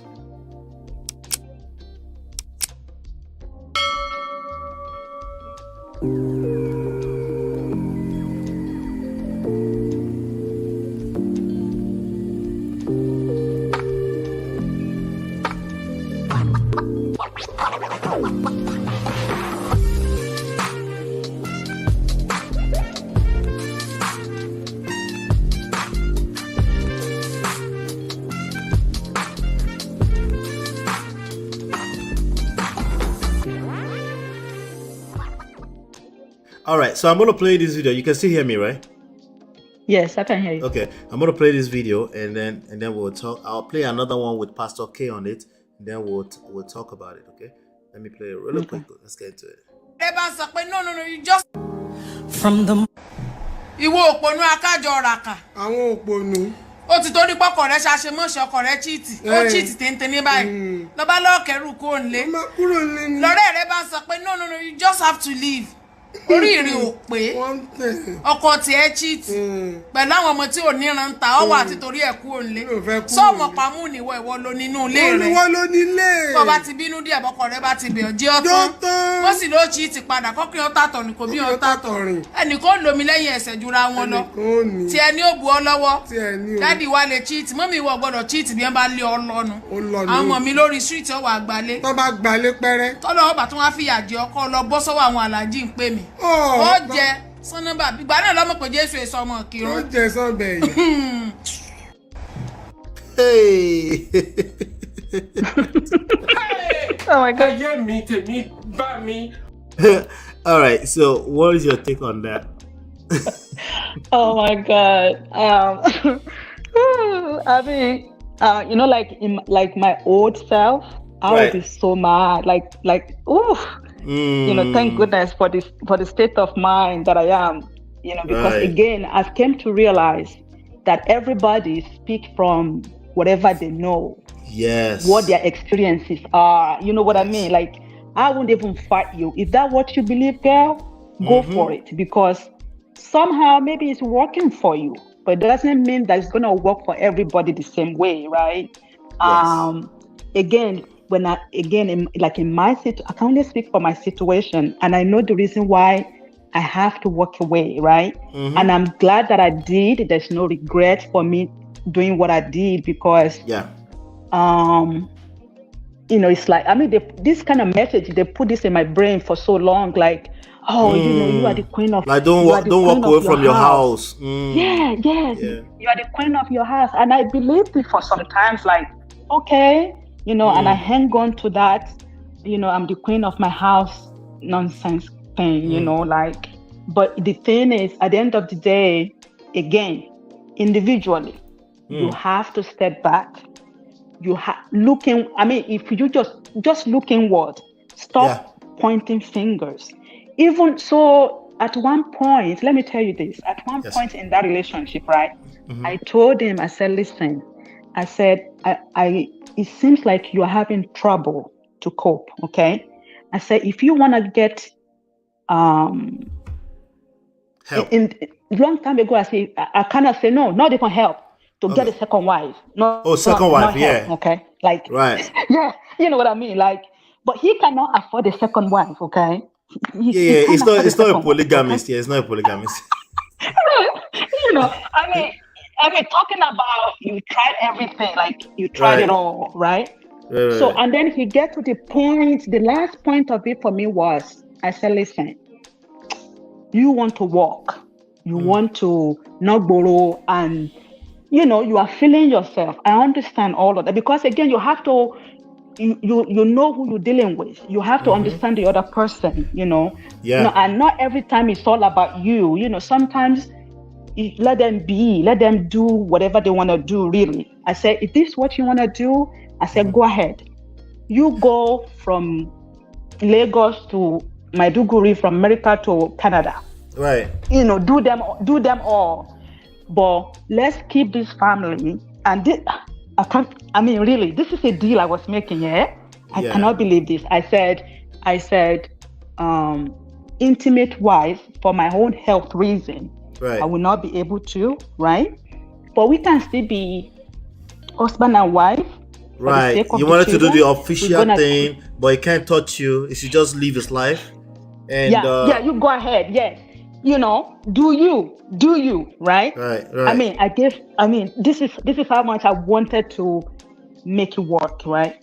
I said, so go ahead and do you. You know what he said? He looked me in the eye and he said, no, that's not going to work. That is not going to work. You are my wife. You are my wife. And I said, well, territory. honey. That's his territory. Yeah, I don't feel like a wife. I just feel like, I just didn't feel like a wife, and again, for what they were saying in their own experience, it makes sense to them. In my experience, absolutely not.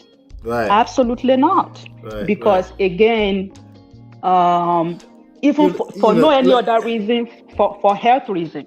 Right. You know what I mean? Right, exactly. I was about to say that. So here is it, right? A couple of angles to it. There's some things that we just know for facts. If you're moving like that, you bring disease to your partner. Exactly. And it's reckless, And then also that's also connected to lack of self-respect, because there's a certain way, for me, there's a certain way I want my wife to move when it comes to how she's seen. I know for a fact that what women hate the most about this issue is the embarrassment. When you're not even sure who you've messed with, right? It's almost like a lot of women will actually let you get away with stuff if you can remove the part that they are embarrassed in public, like messing around with some girl that you don't know if they've messed around with, and they're looking at you funny. The embarrassment is also a big part of what it makes women feel like, right? So for me, part of my pride is how my wife is seen, and I want her to be able to carry herself with dignity, but also with confidence, knowing that she's respected. You see, when a man lacks self-respect, right? It's not necessarily his fault. It could be a function of his trauma, his background, or anything like that, right? He's responsible for it, but it's not necessarily a matter of fault. It's just the space where he's at. He's not able to think about you. He doesn't have self-love and self-respect enough to even be able to give you anything. You see what I'm saying? So it will have, especially if you go to therapy, and the purpose. Remember, everything that lacks purpose, it ends up in the poto, right? So if the purpose is, let me just help her out, right? That means we're just wasting money on therapy. That person needs to want to be there. They need to want to engage that process of healing for themselves. At least understand that my wife wants me to come here. If she's not okay, I'm not okay, right? Just understand it from that standpoint. It's a shift in mindset.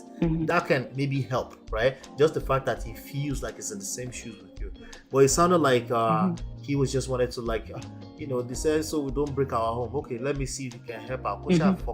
Stay in your house. That kind of stuff. He was doing fine. Just take it. That's what he was doing. And that's probably why. But for me, if I was to gauge it and sum it down to one thing, it's lack of self-respect on his part. And unfortunately, he can't serve you respect if he doesn't have respect for himself. Absolutely. Absolutely. So if there is any chance of making anything work in the future at all, it starts with being able to walk away and mean it. Yes. You know, there was this, you know, like they said, to walk away from the first red flag, you don't have to wait to collect 40 before you realize, like, okay, this is not gonna work. Yeah. You know, if he feels like you're in a chokehold and you're not going to survive, even if it's purely emotional, he's not going to help him for you to stay there either. No. Like it's not helping him too, you know. So when people try to force people to stay, I'm like, why? Like, he's not gonna enjoy that too. Like, I mean, there's too much resentment. There's too much untrust. You know, like I just couldn't get, because it's like, if you wanna endanger your life and be sleeping around, you don't even, like, you are so not even care about your own life. Why do I feel like you're gonna care about mine? Absolutely, you didn't care about mine. There's no way. Yeah, there's no way. And I'm not gonna put my life in that someone's hand to say, do it as you please.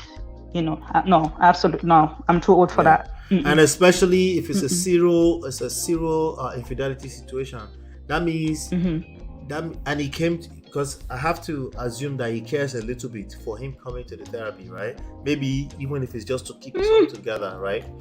But I don't know. So let me look at it this way. Let's look at it this way, right? If he doesn't care at all, right?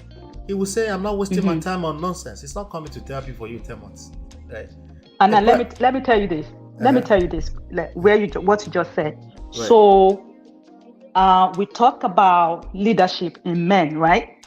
Yes. And again, men who possess leadership skill, they move differently, right?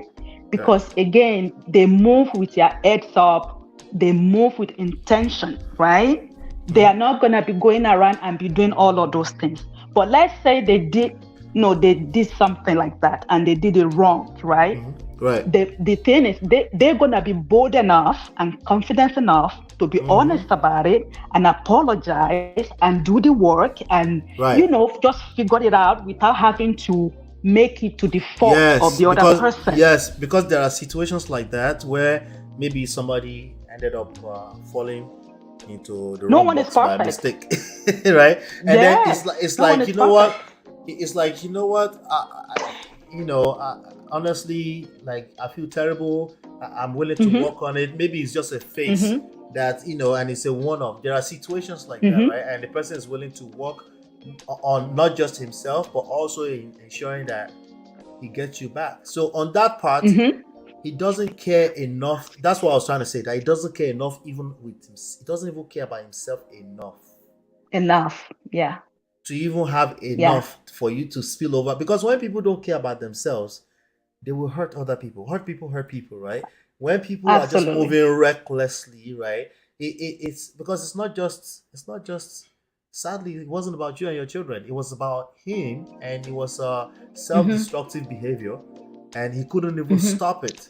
So if he couldn't stop it for his own sake, my point is that it's unlikely that it will stop it for you.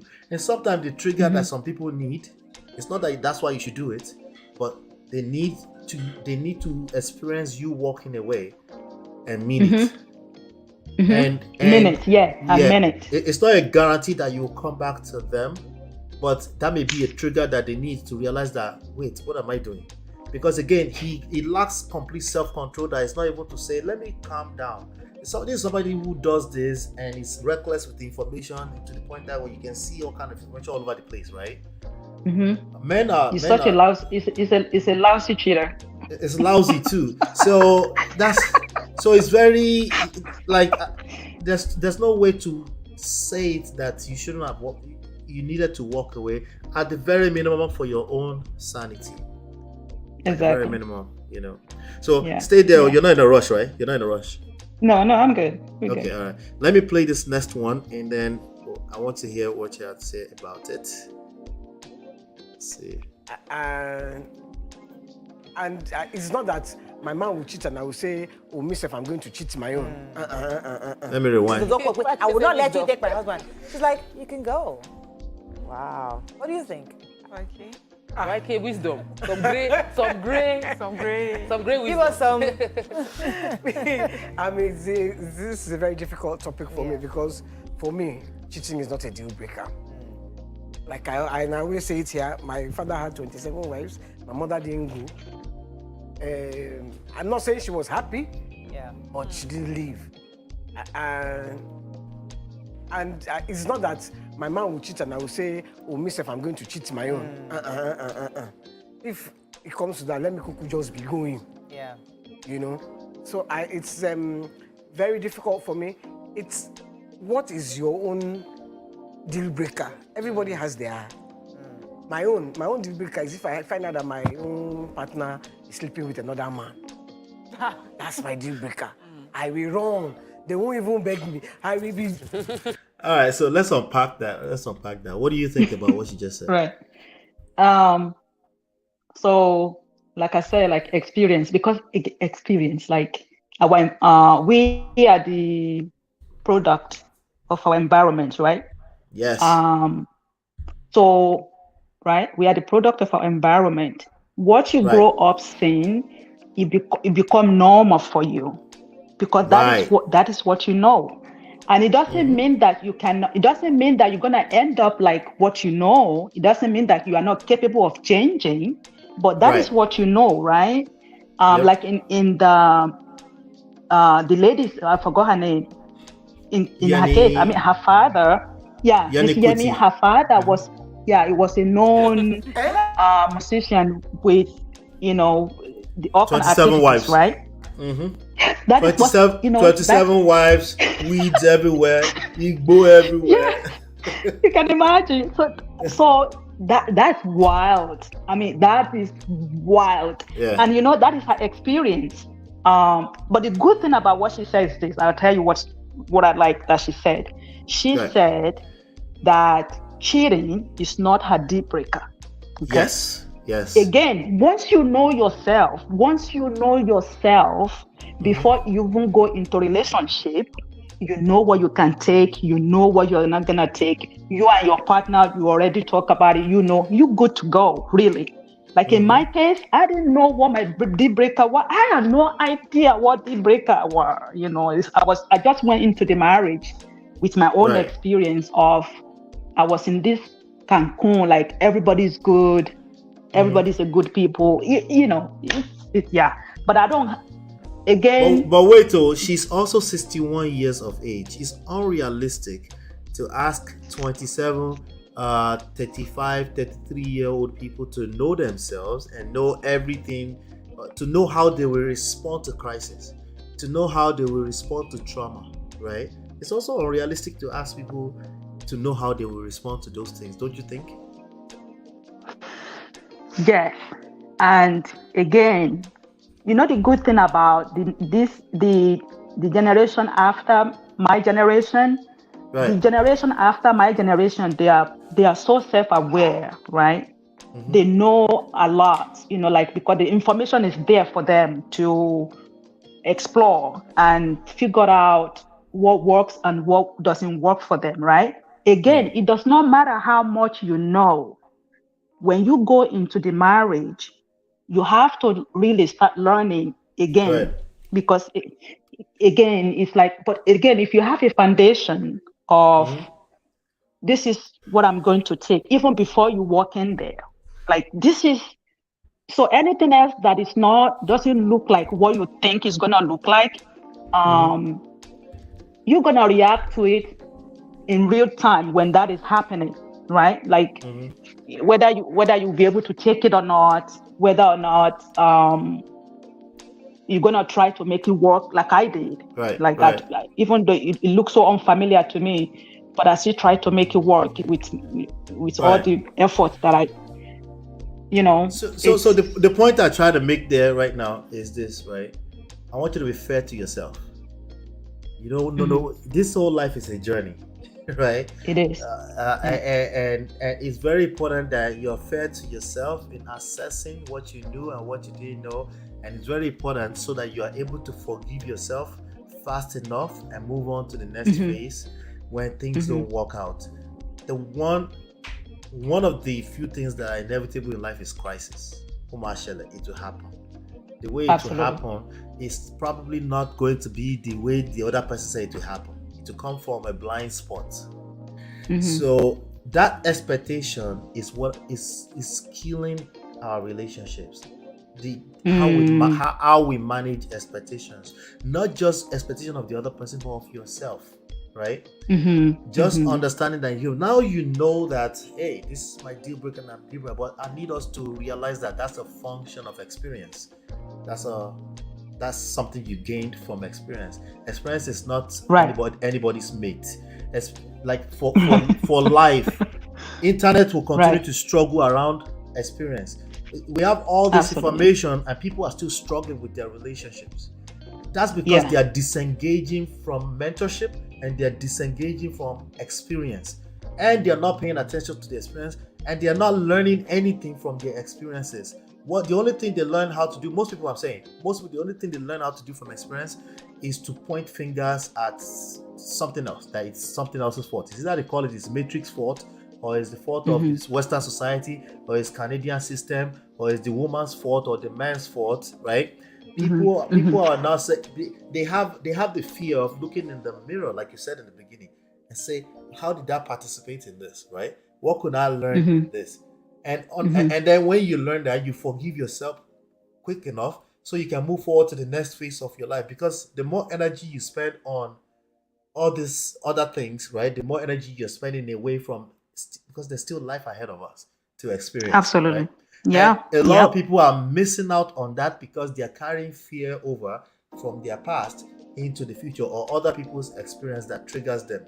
So I always like to point out this expectation thing because it's something that many people don't pay attention to, or they use it to manipulate or shame other people. Like, oh, because I have experience, I can tell this person how to behave, right? You can't tell other people how to behave. Let me ask you, can I ask you, you're talking about expectation, and to be able to manage the expectation, can you give me the example of what that looks like? Like, okay, I want to manage my expectation. Give me an example, what would that look like? Or let me give you an example with this guy. This guy called into this Mariah's show. I'm gonna play it right now, and then we'll talk about it. Okay? Sometimes you both of you have a conversation. Uncle, it's time to go. Have you heard? You've chosen your bed. Lay in it. Yes. So you are now sentenced. Have you heard? Act in haste, repent at leisure. Let's digest that. Let me take this call from Abuja. Good morning. Are you there? Yes, good morning, Mariah. Good morning, sir. You're live. Good morning. Yeah. For me, I will never cheat on my wife. I will never do that. But if she cheats on me, that's the end of the marriage. There's no meeting, there's no forgiving, there's no apology, there's no amount of meeting that can make me change my mind. Cheating for me is a deal breaker. If you cheat on me, it's over. But I will never cheat. And my wife knows that. Even before we got married, we talked about it. I will never cheat on you. But if it happens, it's up to you to decide whether you want to stay or go. But I will never cheat. That's for me. Okay, fantastic, John. Thank you. Thank you so much for your contribution. All right, so that's the example. So you notice that he said he will never cheat, right? If he will never cheat, he will expect the same thing from the other person. Okay. Okay. Yeah, right. So that's the first step, right? You will expect the same thing from the other person. Now, he's missing something there. There's something about the way his brain is set up that makes him a person that will never cheat. It could be his experience, like you said earlier. It could be maybe he saw his father cheated on his mother and he has trauma from that and he vowed to himself. So here's the other flip side of it. He will not be able to give grace to any other person that find themselves in that situation. Okay? Now, that's not necessarily a bad thing because we're talking. It doesn't sound like a bad thing when we're talking about cheating. What about if what we're talking about is leaving shoes at the door? Right? If you are the type of person who is very tidy and you want all the shoes where they're supposed to go, when you do marry a wife, right? You have that same expectation of that wife. She doesn't think it's a big deal until after maybe 3 days that he's been putting your shoes away, right? And then one day you saw him red because of ordinary shoe, and you're like, "What's the big deal?" See, the same behaviors. Because we're talking about expectations. You asked me about expectations, right? The same way we react to crisis is how we react to crisis. It's just that based on what you said earlier, we unpick what scenes is bigger than the other ones. You see what I'm saying? So does that mean you should be manipulating to accept what you don't want? No, it doesn't mean that. But you should be aware of our incapabilities to give grace when we have unrealistic expectations. You get what I'm saying right now? So you talk about grace, and the two examples that you were giving about, so you give example of the cheating and the shoe, right? Yes. So in my brain, I'm thinking like it's like on equal, you know what I mean, right? They're not the same level to you. Again, right, like they're not on the same level, right? Yep, but again, I understand the part where if you make that to be like, if you don't manage your expectations, like even though it's one thing, it can extend to many things. Is that what you are saying? It's the same. The way you react to your unrealistic expectations, regardless of the measure of it, is how you react, right? So for him, the person whose problem is shoes, to you, you're like, what's the big deal? To him, putting those shoes where he said not for 3 days in a row is like you cheated on him in his brain. Okay, got it. Not sleeping with him, even though it's a response to how he's moving, right? Is bigger in his head than because of social construct. You know, like you should never, like according to a lot of people on it, lame people on the internet, you should never be in a space where you don't want to sleep with your husband, regardless of what's going on. Okay. To him, that's the biggest crime you could ever like, oh, but you cheated. Like, and that's your duty. You're supposed to do it. You see, these are the deeper levels of what I'm talking about. Like, we're measuring the sin against one another, but we're not factoring the fact that this sin to you is like this, but to that other person, it's like a big deal. Yes. Okay. So, and those are the things we can pay attention to. It doesn't mean you won't have a deal breaker, but I think it will be much more of an accurate measurement of whatever deal breaker is. Did you assess your expectations? Did you assess your capability as a human being to be prideful in what your expectations are? For those things to be off. Are you able to listen to the other person and see them from their own perspective? Very unlikely when you're caught up in your own emotions too. Yeah. Absolutely, got it. So it's deeper. It's deeper than the surface things, but you have to be willing to walk away and mean it, because you're in an active marketplace at any point in time. It's a marketplace. Yeah, you're supposed to be one, but clearly you're not one. A house divided against itself already can't stand, right? So if you're in a place where you need to negotiate, if you are negotiating from a weak place, meaning you're not able to walk away, they will continue to walk all over you. Absolutely. If you walk away and this person manages, which happens all the time, it's happened to us, you can read the book. If you manage to earn that person back, they will value you that much more because they actually did the work to earn you back. Yeah, if they do the work, you're right. If they did the work, no one will have to manipulate you and say, go back to your husband. You look in the street, you look like, I've seen change. Not only have you seen change, you've experienced it. Seeing change is not good enough. Because some people will say, I've changed. It's not good enough because you haven't experienced it, right? But if you experience that change over a period of time, that's how trust happens. We don't control trust, we can influence trust. Trust is a function of patience and time and consistency. Consistent change behavior over time, right? You don't have a choice. You will fall in love back with him if he does that. But what is it going to take him to get to that space? It's highly unlikely because that person is also sick. They can't get into that space because they will feel like they're giving too much. Yep. Yeah. So the first step is being able to, either you're a man or woman, it doesn't matter. If a person is coming off as they don't value you, the best thing is to walk away. It doesn't have to be a permanent decision, but walk away first so that they can at least know that you're not just floating around like a useless person with no head. Right. Yeah. Right. And some people say, "What? So you're encouraging people to leave their marriage?" It's not me. They want to leave. I mean, they already left you. They're already emotionally, they're gone already anyway. They've So been what's the gone point? for 3, 4, 5 years before that point. Yes, yes. You know, people see me now and they're like, "Oh, you are so calm." I'm like, "Honey," and don't even ask, like, because I mean, the divorce was still recent. I mean, the finalized stage of it was so recent, right? But then when people see me, they feel like, "Oh, you know, you're so calm. Like you seem like you don't look like somebody who just went through a divorce."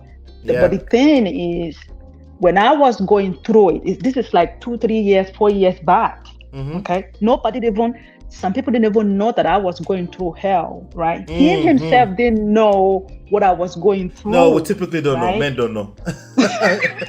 You know, now he's going through it now. Like, I wish you well in your journey, honey. I've been there, you know. But let me ask you this. I need to ask you this before I go. So when it's come to protecting your emotional or mental health, your emotional well-being, right? Because again, it depends on who you are dealing with. The issue that I'm having right now, and it almost feels like maybe I'm not forgiving of him, which in my head, I feel like I'm forgiving of him completely, utterly. Like, but again, I still feel the need to protect my emotional well-being, because it's like, for him, it's like he has a way of dragging you. Right. He has all the patience. Because is this still the father of your kids? You got kids together? Yes. Okay, so you have to engage because of that reason from time to time. Yes. Yeah. Okay. If not for that, he will not be the person I want to engage with. You know, if not for the sake of the children. So now, so the way I'm moving now, people looking at me like, I mean, you still have to give him chance. I don't even know. Not like to get together, but like, you guys have to. But it's like, no. To work on it. If you're still, that's to the father of your kids, like, try to work on it. Are you still getting that? Say that again. So I'm trying to get what you're saying. Are people encouraging you to still work on it since you're still parenting No, together? not the marriage. I mean, no. Okay. That one is over. So the part for me now is to be in each other's presence. Let me put it that way. Like, I don't want to be in his presence for too long. I don't want to have a conversation that has nothing to do with the children. You know what I mean? Like, and it's almost making me look like a dry cut. Got you. All right. So here, this is a good segue into. I'm gonna play this short video by Pastor K, and then we will link it together with that. And I'll show. That's such a fantastic question. Hold on 1 second. Okay, hold on.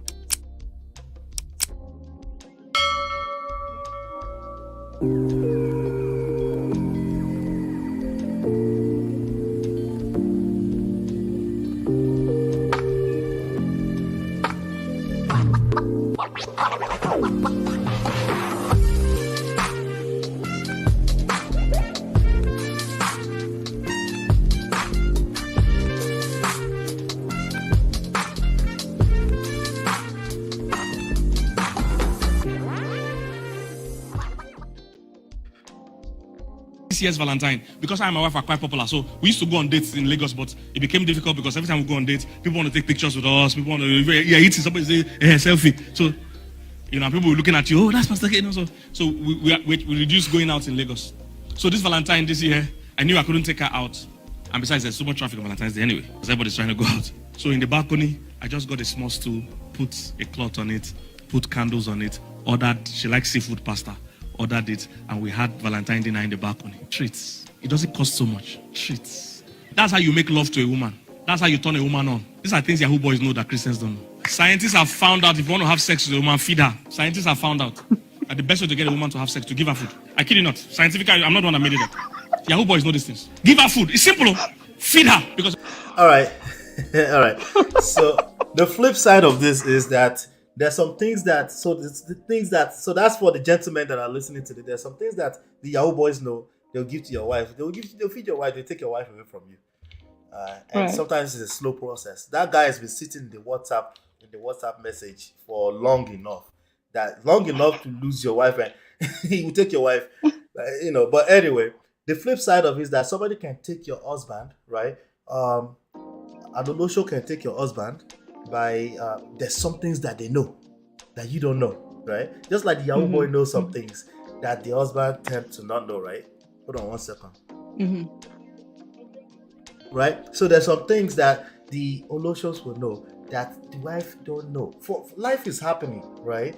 You have children to take care of. You have all these things to worry about, And you know, I don't know your situation, but we're having intimacy, but it's that same one position all the time, and you don't understand. And Olosho will not do one position all the time.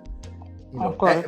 And I understand the difference. That you are busy with the kids. What kind of Olosho nonsense? I can't be hanging off of a lamp from the ceiling just because I need to keep you, right? You have all this kind of stuff, right? So now, the first question for people in the chat is that what is it that the Oloshos know that you don't know, that they will feed your husband, and you need to know? Whatever that your answer is, I will see if I have time to review it, but just leave it in the chat, right? The other side of it is that it's not just in marriage, that if you are in a default relationship with a person, right, for whatever reason, you could call it Yoruba. Are you Yoruba? Yes.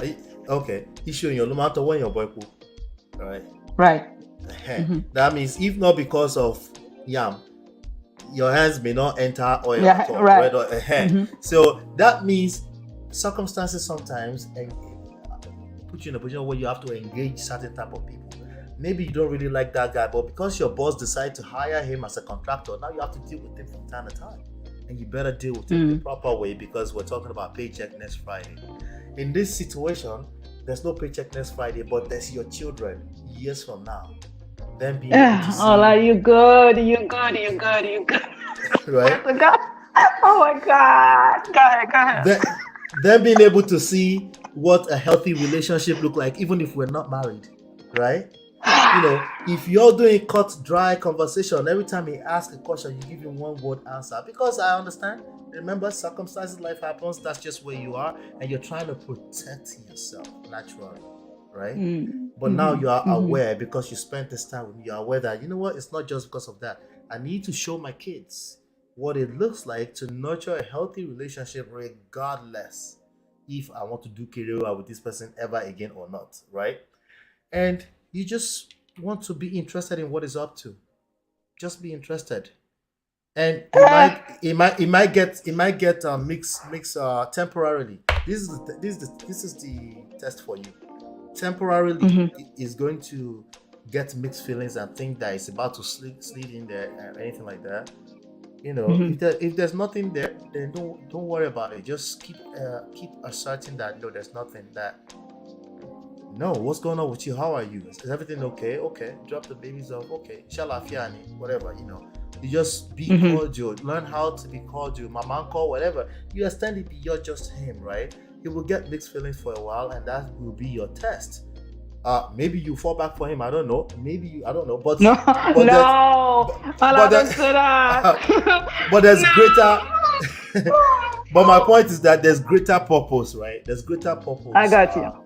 And you got to focus on that greater purpose and be aware that it's going to become testing for you, because he will even accuse you of it, like you're misleading him, or you're giving him, what's the word that they call it? You're giving him I forgot the word they use it when you are misleading a person or something like that. Giving them mixed signals. You're not giving mixed signals. You don't have to over-shalaye yourself. Just do that and keep moving forward, and keep moving forward. But it's not good that your children will see the drop off at the courthouse, or drop off and the person you drop the baby off, they didn't even see you at the door. There's no waving. You gotta work on that because the kids are watching that and they learn more from the behaviors, our acting, than Absolutely. than what But we say to them. can I still do what you just said? I'm gonna put it in practice, okay? What you just said right there in terms of the communications and just to practice what a healthy post divorce can look like for my children, right? I'm gonna put that in Yes. practice. But Yes. there's one thing that I might not be able to do, maybe not yet, is I will not want him in my house. Okay. Yeah, you could do. Right? You can't rush these things, right? One step slowly at a time. If you don't feel safe with certain things, like anything that's especially involving physical presence, you could slowly ease into that. You don't have to do that right away. But I guarantee you, just the emotional aspect of it, just being able to sit on the phone for 2 minutes without feeling like either of you are getting rushed off the phone, right? You start slowly because you're a human too. Start slowly with little things, and then ease in as you get comfortable. If anything happens that you're not comfortable with, you assert your boundary, and then like that, 3 step forward, 2 step backwards, or 2 step forward, 3 step backward, whichever one works for you. Slowly, you don't have to rush anything, but that's the goal. The end goal is that you can be in a room with this person cordial. You can sit together on the wedding day of your children. No big deal. Oh, absolutely. Yeah. That's the goal. That's the goal. Yeah. And it's good for you. It's good for your own mental health. It's good for the babies. And the only thing that won't be good is if you rush that. So I agree, don't rush anything. But slowly but surely, set that goal and just slowly but surely ease into it with time. I will. Thank you so much. All right. Thank you. So he's still his balls are still yours. So now, what is it that, in fact, if you go and remarry, you want to make them, not deliberately, but you want to be in a position where they're almost jealous of you because they're not sure if you're still doing something with him. Oh no, I don't know. Oh, okay. You see that part? I don't know if I wanna. It won't be you. It won't be you. It won't be you. It will be them seeing it that way. You draw your boundaries, right? But they don't trust it because you're too cordial. Like it's impossible. Like they do something, Jerry. No, you know what? You know what? You know why I would want to do that? You know why I would want to do that? Because of the kind of person that he is. Because, and God forgive me for saying this, he's gonna use that to victimize the other woman. I'm not kidding. I know him. He's gonna use that as, I'm not kidding. So I won't even wanna make him feel that, just not to use it to terrorize the other person, because I know he will do it. You know what I mean? I know what you mean. I know what you mean. Look at what Chinye just says. Chinye said, as for me, my ex-husband and I are cordial and respectful. We can have a relaxed conversation, but it just has to do with the children. Yeah. So there's has to do with the children, and there's circulating around the children. You're still talking, but there was a life that you had together and mutual friends that you had. You should be able to gist about a mutual friend that you still know together without it becoming a terrible drama. You know what I'm saying? So it's going to be a balance between you learning how to be cordial, right? But also making sure the boundaries are, that you don't cross it. If you don't cross your own boundary, it becomes a little bit harder for other people to cross it. Absolutely. Yep. Okay. Yeah. Okay. All right. Thank you so much for coming up and chopping it up with me. Feel free to come up thank anytime. you. Yeah, I gained tremendously. Thank you so much, Ella. All right, then. Have a good evening, okay? Okay. We'll talk soon. Bye. Yeah. All righty. Let's see here. So Pastor K here. That's the question. I want to know what your thoughts are about it in the comments, in the chat later on. What is it that you think the Oloshos might know that you don't know about your husband? Do you think there's a benefit in learning those things for yourself? Just like the gentleman. What is it that the Yahoo boys can feed you? You might say money. No, it's not money. Maybe financial security. Maybe security. Maybe certainty and variety. Maybe learning how to listen to women actively without feeling the need to overshalaye, right? You know, even Kevin Samuels said it to a lot of the men. A lot of the men are a fan of Kevin Samuels. He said the Pookies and the Ray Rays, the one thing that they beat all of you at is social skills. That's facts. That's where they overcompensate for everything. Social skills, emotional intelligence skills. Or you just get caught up in your emotions and call it logic. You can choose which one you want to do. Your results are your results. You feel me? All right. So, Toby and Tribe says he sounds like a serial cheater. I get what you mean. I understand those type of men that like to feel they can have all women. Guess it feeds their ego. Yeah, but it's a lack of. If the person is moving recklessly, it's lack of self-respect. You know. But then, you know, cheating, serial cheater, infidelity, and reckless and lack of self-respect, low self-esteem, they tend to go together. Shout out to you all in the chat. Let me play this one last video. I just want to get your comments on this, and then I can go and rest these eyes. Okay, hold on one second.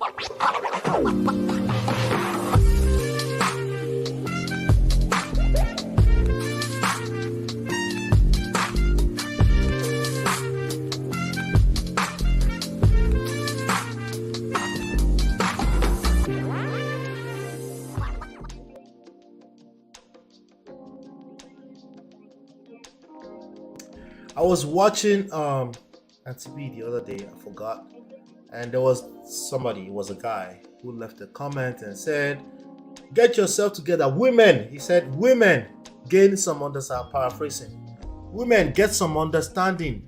Men are naturally polygamous." Okay, men are naturally polygamous.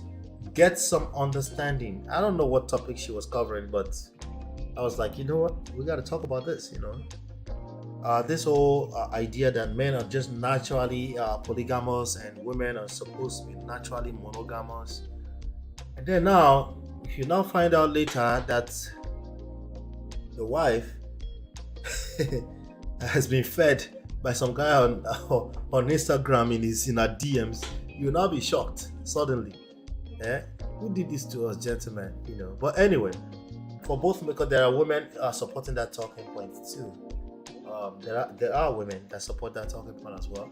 But it's a very surface level talk. Like most of this talking on the internet, most people don't want to dig deeper. They just want to stay on the surface. What it looks like on the surface. So of course, on the surface, it looks like most of the ancient archaic societies, men were allowed to be polygamist in terms of the marriage practice, not just the ability to sleep with other people, okay, or sleep with multiple people at the same time.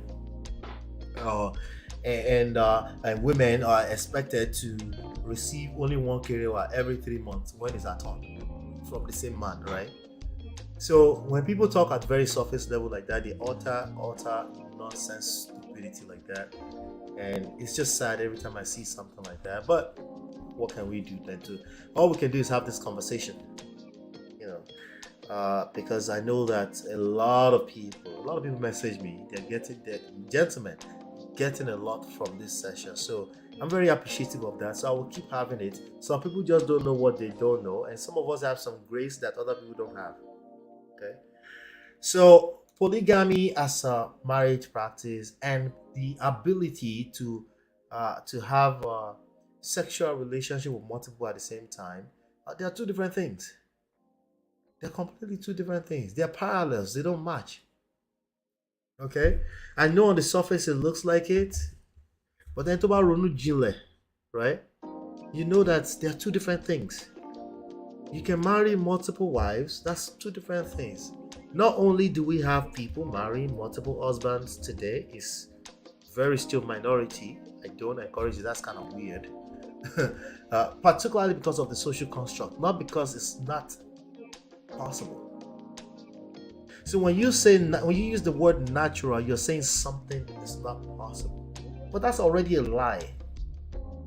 The only thing she can't do is one of the talking points that they used to push against this. The only thing she can't do is that she can only get pregnant for one person at the same time. But inside that pregnancy, she can have kerewa with 30 people if she wants. Boreri, you never see her before. You never see her before.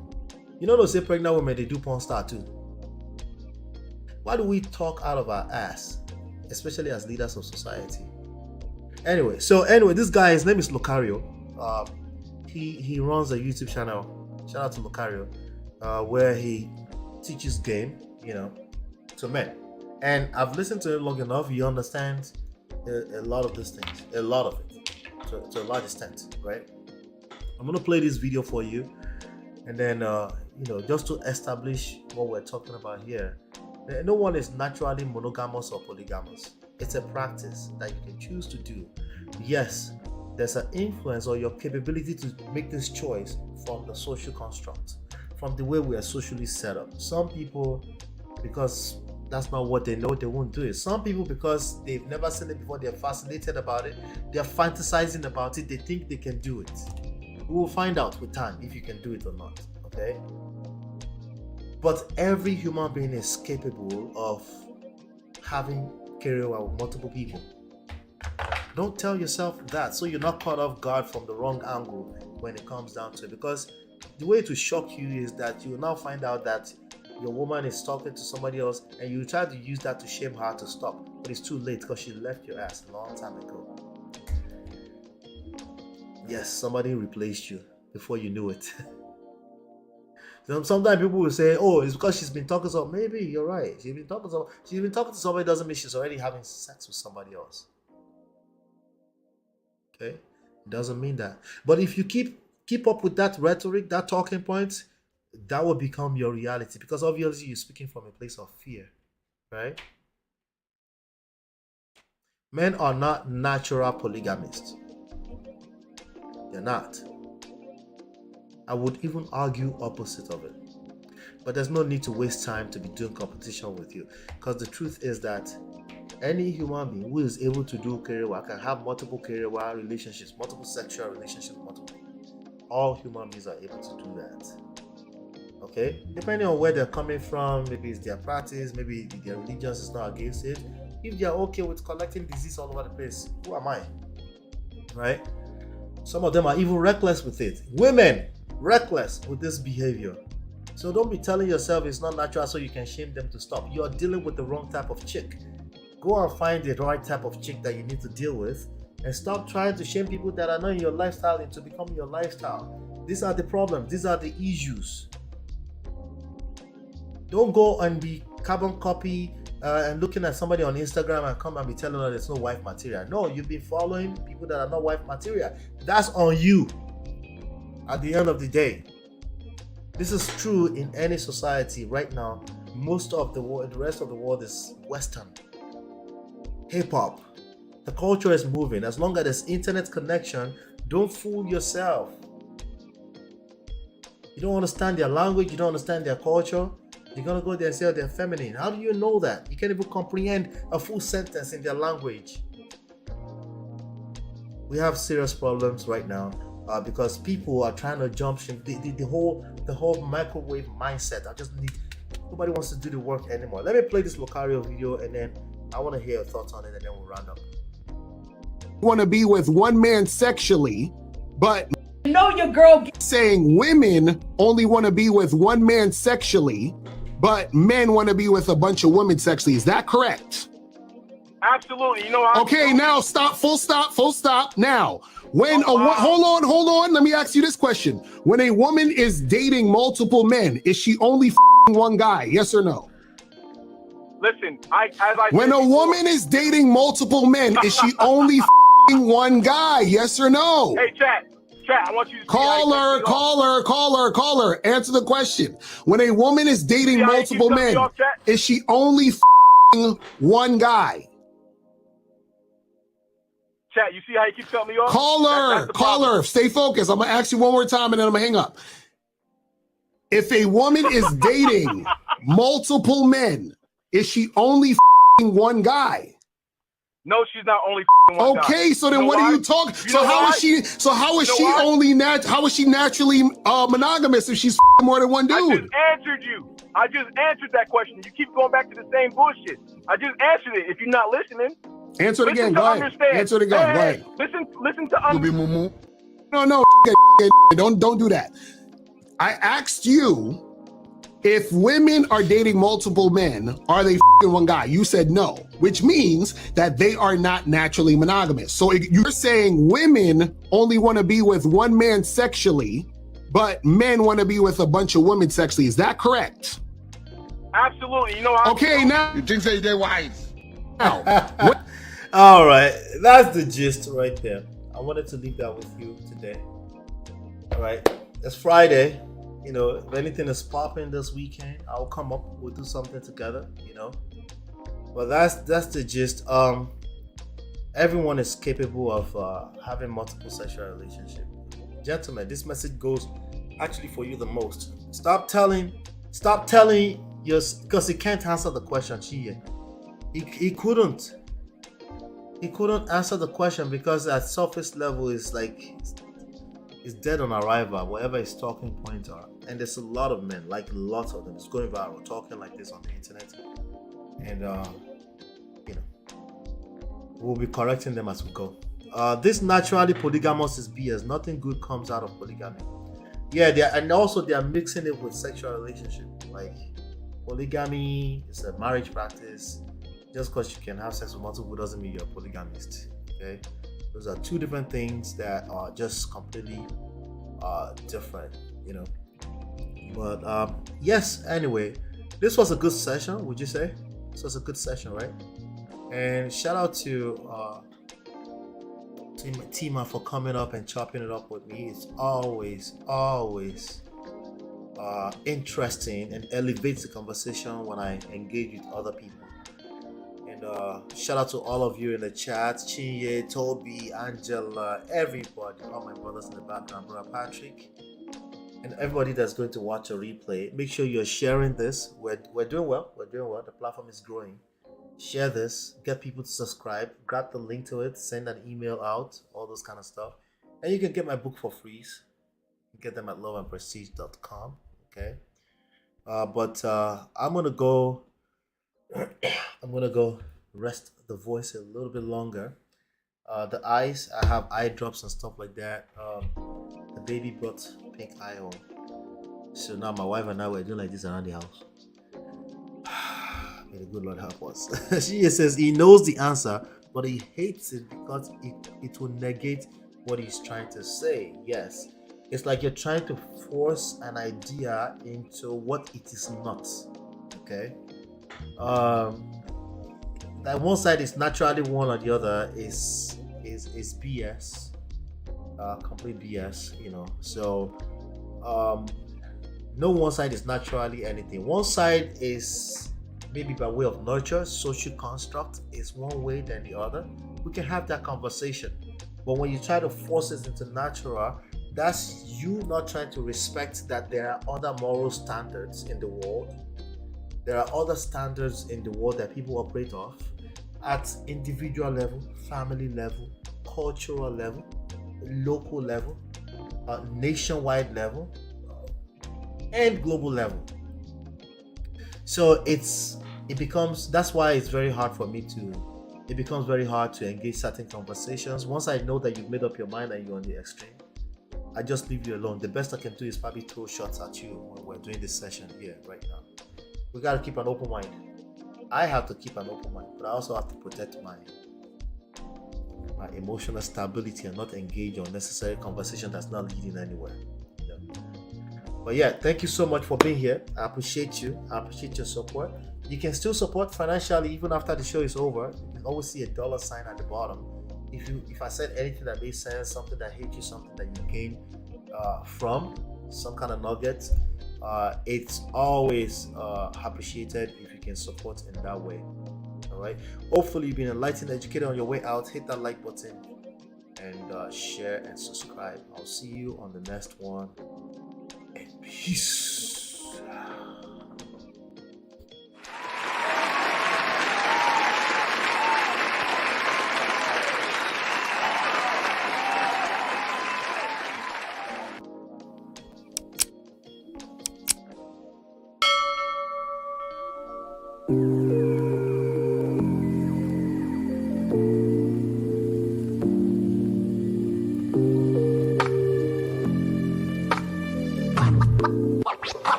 your hugs, your touching and kissing. Me love on the floor, the couch in the kitchen.